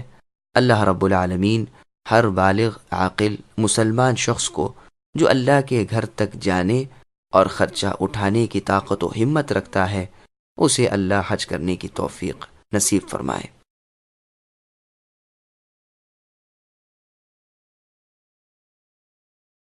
قل يا أهل الكتاب لم تكفرون بآيات الله والله شهيد على ما تعملون قل يا أهل الكتاب لم تصدون عن سبيل الله من آمن تبغونها عوجا وأنتم شهداء وما الله بغافل عما تعملون۔ اے نبی آپ کہہ دیجئے کہ اے اہل کتاب، تم اللہ تعالیٰ کی آیتوں کے ساتھ کفر کیوں کرتے ہو؟ جو کچھ تم کرتے ہو اللہ تعالیٰ اس پر گواہ ہیں۔ ان اہل کتاب سے کہو کہ تم اللہ تعالیٰ کی راہ سے لوگوں کو کیوں روکتے ہو اور اس میں عیب ٹٹولتے ہو، حالانکہ تم خود شاہد یعنی گواہ ہو۔ اللہ تعالیٰ تمہارے اعمال سے بے خبر نہیں۔ سامعین، اب ان آیتوں کی تفسیر سماعت کیجیے۔ یہودیوں کا دین اسلام کی حقانیت تسلیم کرنے سے انکار کرنا اور اللہ کے راستے سے روکنا۔ اہل کتاب کے کافروں کو اللہ تعالیٰ اس آیت میں دھمکاتے ہیں جو حق سے عناد کرتے تھے اور اللہ تعالیٰ کی آیتوں سے کفر کرتے تھے اور لوگوں کو بھی پورے زور سے اسلام سے روکتے تھے، باوجود یہ کہ رسول اللہ صلی اللہ علیہ وسلم کی حقانیت کا انہیں یقینی علم تھا۔ اگلے انبیاء علیہم السلام اور رسولوں کی پیش گوئیوں اور ان کی بشارتیں ان کے پاس موجود تھیں۔ نبی امی ہاشمی عربی مکی مدنی سید اولاد آدم خاتم الانبیاء رسول رب الارض والسماء محمد ابن عبداللہ صلی اللہ علیہ وسلم کا ذکر ان کی کتابوں میں موجود تھا، پھر بھی اپنی بے ایمانی پر اڑے ہوئے تھے۔ اس لیے ان سے اللہ تعالیٰ فرماتے ہیں کہ میں خوب دیکھ رہا ہوں تم کس طرح میرے نبیوں کی تکذیب کرتے ہو اور کس طرح خاتم الانبیاء محمد صلی اللہ علیہ وسلم کو ستاتے ہو اور کس طرح میرے مخلص بندوں کی راہ میں روڑے اٹکا رہے ہو۔ میں تمہارے اعمال سے غافل نہیں ہوں، تمام برائیوں کا بدلہ دوں گا، اس دن پکڑوں گا جس دن کوئی سفارشی اور مددگار نہ ملے۔ يا أيها الذين آمنوا إن تطيعوا فريقا من الذين أوتوا الكتاب يردوكم بعد إيمانكم كافرين وكيف تكفرون وأنتم تتلى عليكم آيات الله وفيكم رسوله ومن يعتصم بالله فقد هدي إلى صراط مستقيم۔ اے ایماندارو، اگر تم اہل کتاب کی اس جماعت کی باتیں مانو گے تو تم کو تمہاری ایمانداری کے بعد مرتد کافر بنا دیں گے۔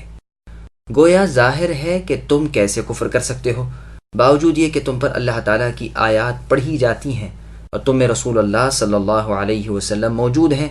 جو شخص اللہ تعالیٰ کے دین کو مضبوط تھام لے وہی راہ راست دکھایا جائے گا۔ سامعین، اب آیتوں کی تفسیر سماعت کیجیے۔ اہل کتاب کی باتیں ماننا گمراہی ہے۔ اللہ تبارک و تعالیٰ اپنے مؤمن بندوں کو اہل کتاب کے اس بد باطن فرقے کی اتباع کرنے سے روک رہے ہیں، کیونکہ یہ حاسد ایمان کے دشمن ہیں اور عرب کی رسالت انہیں ایک آنکھ نہیں بھاتی، جیسے اور جگہ ہے وَدَّ كَثِيرٌ مِّنْ أَهْلِ الْكِتَابِ إِلَى آخِرِهِ، یعنی یہ اہل کتاب جل بھن رہے ہیں اور تم کو ایمان سے ہٹانا چاہتے ہیں، تم ان کے بھروں میں نہ آ جانا۔ گو کفر تم سے بہت دور ہے، لیکن تاہم میں تم کو آگاہ کیے دیتا ہوں۔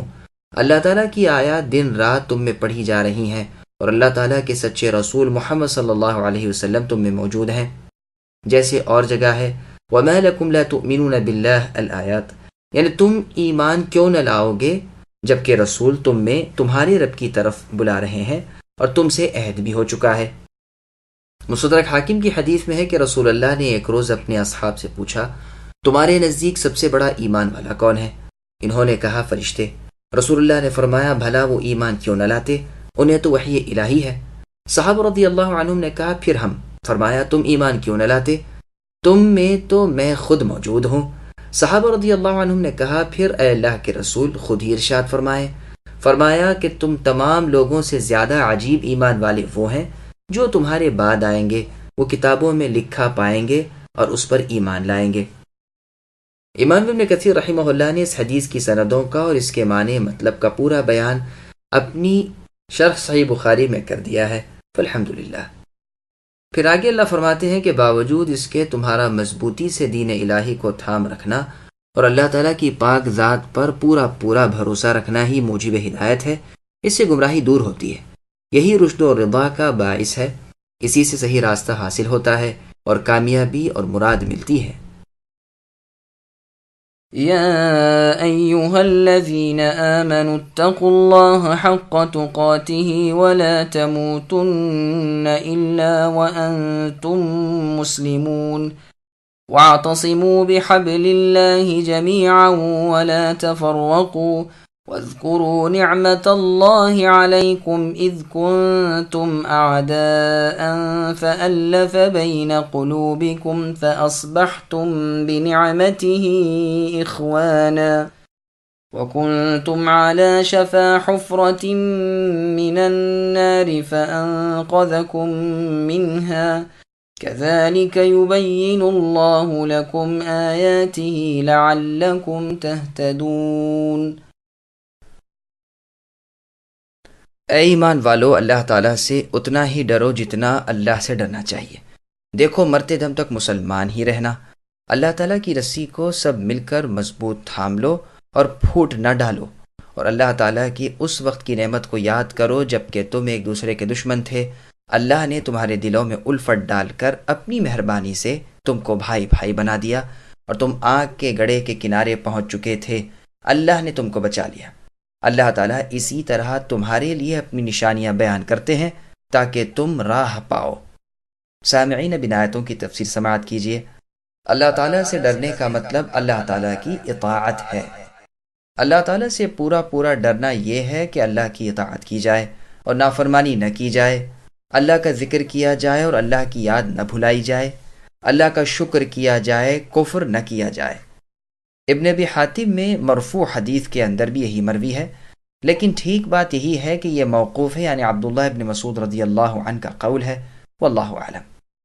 ابن ابی حاتم میں ہے، انس ابن مالک رضی اللہ عنہ فرماتے ہیں کہ انسان اللہ سے ڈرنے کا حق نہیں بجا لا سکتا جب تک اپنی زبان کو محفوظ نہ رکھے۔ اکثر مفسرین نے کہا ہے کہ یہ آیت فاتقوا اللہ ما استطعتم کی آیت سے منسوخ ہے۔ اس دوسری آیت میں فرما دیا ہے کہ اپنی طاقت کے مطابق اللہ سے ڈرتے رہا کرو۔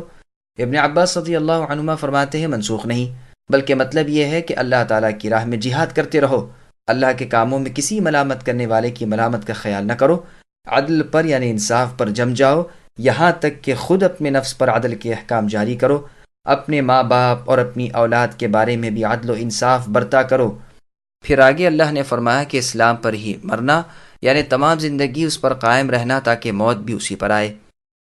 اللہ رب کریم کی عادت یہی ہے کہ انسان اپنی زندگی جیسی رکھے ویسی ہی اسے موت آتی ہے، اور جس موت پر مرے اسی پر قیامت کے دن اٹھایا جاتا ہے۔ اللہ تعالیٰ اس کے خلاف سے اپنی پناہ میں رکھے، آمین۔ مسند احمد میں ہے کہ لوگ بیت اللہ شریف کا طواف کر رہے تھے اور ابن عباس رضی اللہ عنہما بھی وہاں تھے، ان کے ہاتھ میں لکڑی تھی۔ بیان فرمانے لگے کہ رسول اللہ صلی اللہ علیہ وسلم نے اس آیت کی تلاوت کی، پھر فرمایا کہ اگر زقوم کا ایک قطرہ بھی دنیا میں گرا دیا جائے تو دنیا والوں کی روزیاں بگڑ جائیں، وہ کوئی چیز کھا پی نہ سکیں، پھر خیال کرو کہ ان دوزخیوں کا کیا حال ہوگا جن کا کھانا پینا ہی یہ زقوم ہوگا۔ مسند احمد کی ایک اور حدیث میں ہے کہ رسول مقبول صلی اللہ علیہ وسلم فرماتے ہیں، جو شخص جہنم سے الگ ہونا اور جنت میں جانا چاہتا ہو، اسے چاہیے کہ مرتے دم تک اللہ تعالیٰ پر اور آخرت کے دن پر ایمان رکھے اور لوگوں سے وہ برتاؤ کرے جسے وہ خود اپنے لیے چاہتا ہو۔ صحیح مسلم میں ہے، جابر رضی اللہ عنہ فرماتے ہیں، میں نے نبی صلی اللہ علیہ وسلم کی زبانی آپ کے انتقال کے 3 روز پہلے سنا کہ آپ فرما رہے تھے، دیکھو موت کے وقت اللہ تعالیٰ سے نیک گمان رکھنا۔ بخاری اور مسلم میں ہے، رسول اللہ فرماتے ہیں، اللہ تعالیٰ کا فرمان ہے کہ میرا بندہ میرے ساتھ جیسا گمان رکھے میں اس کے گمان کے ساتھ ہی ہوں۔ مسند بزار میں ہے کہ ایک بیمار انصاری رضی اللہ عنہ کی بیمار پرسی کے لیے رسول اللہ تشریف لے گئے اور سلام کر کے فرمانے لگے کہ کیسے مزاج ہیں؟ اس نے کہا الحمدللہ اچھا ہوں، رب کی رحمت کا امیدوار ہوں اور رب کے عذابوں سے ڈر رہا ہوں۔ رسول اللہ نے فرمایا، سنو، ایسے وقت جس دل میں خوف و طمع دونوں ہوں اسے اللہ تعالیٰ اس کی امید کی چیز دیتے ہیں اور ڈر خوف کی چیز سے بچاتے ہیں۔ مسند احمد کی ایک حدیث میں ہے کہ حکیم بن حزام رضی اللہ عنہ نے رسول اللہ سے بیعت کی کہ میں کھڑے کھڑے ہی گروں۔ اس کا مطلب امام نسائی نے تو سنن نسائی میں باب باندھ کر بیان کیا ہے کہ سجدے میں اس طرح جانا چاہیے، اور یہ معنی بھی بیان کیے گئے ہیں کہ نہ مردوں میں مگر مسلمان ہو کر، اور یہ بھی مطلب بیان کیا گیا ہے کہ جہاد میں پیٹھ دکھاتا ہوا نہ مارا جاؤں۔ فرقہ بندی کی ممانعات۔ پھر آگے اللہ فرمائے اتفاق کرو، اختلاف سے بچو۔ حبل اللہ سے مراد عہد رب تعالی ہے، جیسے الا بحبل من اللہ میں بعض کہتے ہیں مراد قرآن ہے۔ سنن دارمی کی حدیث میں ہے، عبداللہ رضی اللہ عنہ فرماتے ہیں ان راستوں میں تو شیاطین چل پھر رہے ہیں، تم رب کے راستے پر آ جاؤ، تم اللہ تعالیٰ کی رسی کو مضبوطی سے تھام لو، وہ رسی قرآن کریم ہے۔ اختلاف نہ کرو، پھوٹ نہ ڈالو، جدائی نہ کرو، فرقت سے بچو۔ صحیح مسلم میں ہے، رسول اللہ صلی اللہ علیہ وسلم فرماتے ہیں 3 باتوں سے اللہ تعالیٰ خوش ہوتے ہیں اور 3 باتوں سے وہ ناخوش ہوتے ہیں۔ ایک تو یہ کہ اللہ کی عبادت کرو اور اللہ کے ساتھ کسی کو شریک نہ کرو۔ دوسرے، اللہ تعالیٰ کی رسی کو اتفاق سے پکڑو، تفرقہ نہ ڈالو۔ تیسرے، مسلمان بادشاہوں کی خیر خواہی کرو۔ فضول بکواس، زیادتی سوال اور بربادی مال، یہ تینوں چیزیں رب کی ناراضگی کا سبب ہیں۔ بہت سی روایتیں ایسی بھی ہیں جن میں ہے کہ اتفاق کے وقت وہ خطا سے بچ جائیں گے، اور بہت سی احادیث میں نا اتفاقی سے ڈرایا بھی ہے۔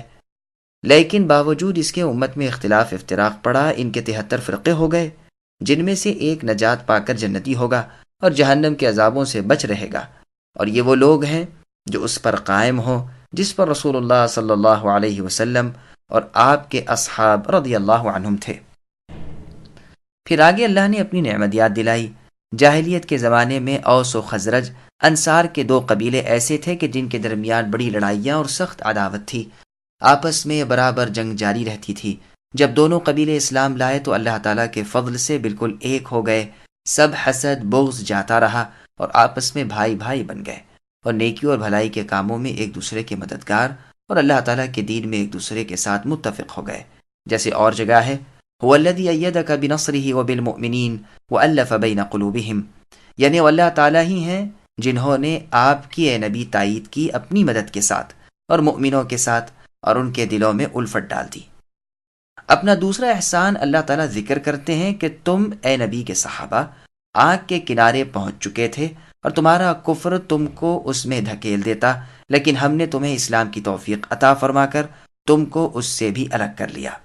غزوہ حنین کی فتح کے بعد جب مال غنیمت تقسیم کرتے ہوئے مصلحت دینی کے مطابق رسول اللہ نے بعض لوگوں کو زیادہ مال دیا تو کسی شخص نے کچھ ایسے ہی ناملائم الفاظ زبان سے نکال دیے، جس پر رسول اللہ نے جماعت انصار کو جمع کر کے ایک خطبہ پڑھا۔ اس میں یہ بھی فرمایا تھا کہ اے جماعت انصار، کیا تم گمراہ نہ تھے؟ پھر اللہ تعالیٰ نے میری وجہ سے تم کو ہدایت دی۔ کیا تم متفرق نہ تھے؟ پھر اللہ تعالیٰ نے میری وجہ سے تمہارے دلوں میں الفت ڈال دی۔ کیا تم فقیر نہ تھے؟ اللہ تعالیٰ نے تمہیں میری وجہ سے غنی کر دیا۔ ہر سوال کے جواب میں یہ پاک باز انصار کی جماعت اور اللہ کا گروہ کہتا جاتا تھا کہ ہم پر اللہ تعالیٰ اور رسول صلی اللہ علیہ وسلم کے احسان اور بھی بہت سے ہیں اور بہت بڑے بڑے ہیں۔ یہ روایت بخاری اور مسلم کی ہے۔ وَلْتَكُن مِّنكُمْ أُمَّةٌ يَدْعُونَ إِلَى الْخَيْرِ وَيَأْمُرُونَ بِالْمَعْرُوفِ وَيَنْهَوْنَ عَنِ الْمُنكَرِ وَأُولَئِكَ هُمُ الْمُفْلِحُونَ وَلَا تَكُونُوا كَالَّذِينَ تَفَرَّقُوا وَاخْتَلَفُوا مِن بَعْدِ مَا جَاءَهُمُ الْبَيِّنَاتُ وَأُولَئِكَ لَهُمْ عَذَابٌ عَظِيمٌ يوم تبيض وجوه وتسود وجوه فأما الذين اسودت وجوههم أكفرتم بعد إيمانكم فذوقوا العذاب بما كنتم تكفرون وأما الذين بيضت وجوههم ففي رحمة الله هم فيها خالدون تلك آيات الله نتلوها عليك بالحق وما الله يريد ظلما للعالمين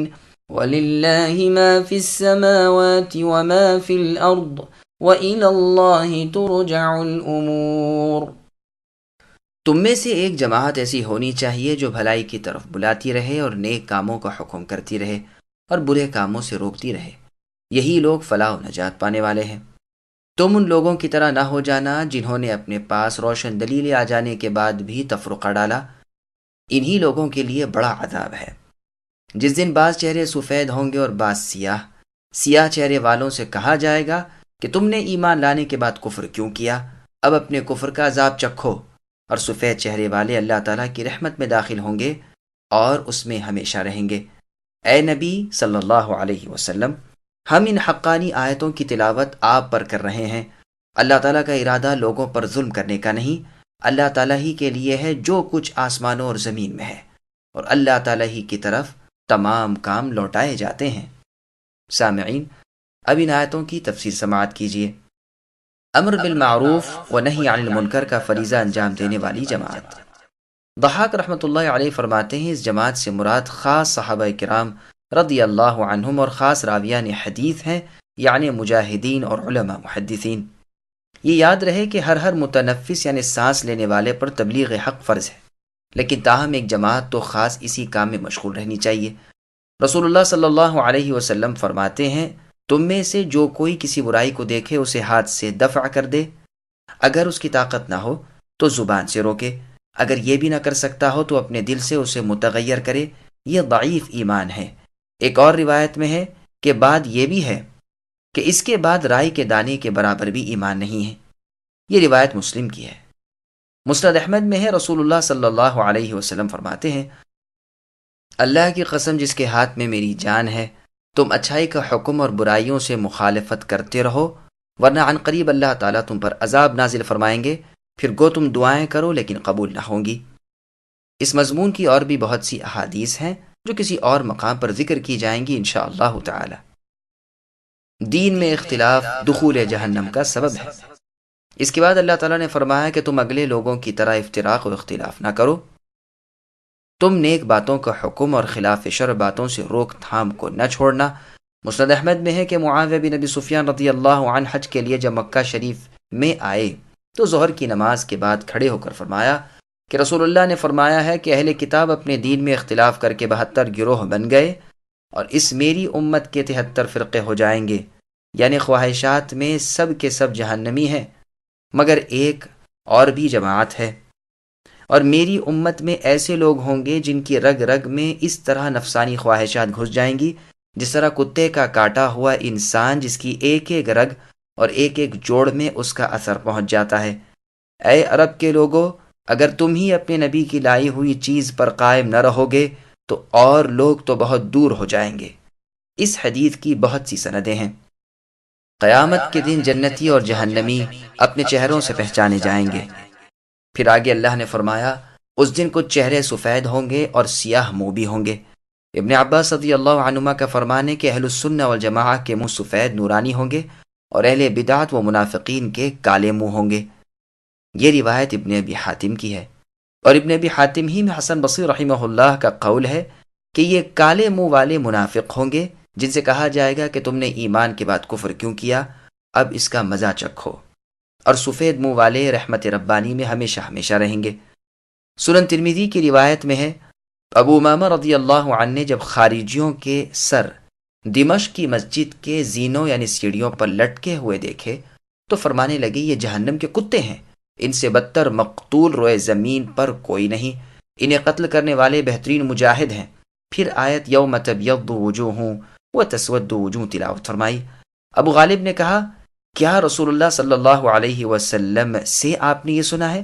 فرمایا، 1-2 دفعہ نہیں بلکہ 7 مرتبہ اگر ایسا نہ ہوتا تو میں اپنی زبان سے الفاظ نکالتا ہی نہیں۔ دنیا و آخرت کی یہ باتیں ہم آپ پر اے نبی کھول رہے ہیں۔ اللہ تعالیٰ عادل حاکم ہے، وہ ظالم نہیں، اور ہر چیز کو آپ خوب جانتے ہیں اور ہر چیز پر قدرت بھی رکھتے ہیں۔ پھر ناممکن ہے کہ وہ اللہ کسی پر ظلم کریں۔ کالے منہ جن کے ہوئے وہ اسی لائق تھے۔ زمین و آسمان کی کل چیزیں اللہ ہی کی ملکیت میں ہیں اور اللہ ہی کی غلامی میں، اور ہر کام کا آخری حکم اللہ ہی کی طرف سے ہے۔ متصرف اور با اختیار حاکم دنیا اور آخرت کے وہی ہیں۔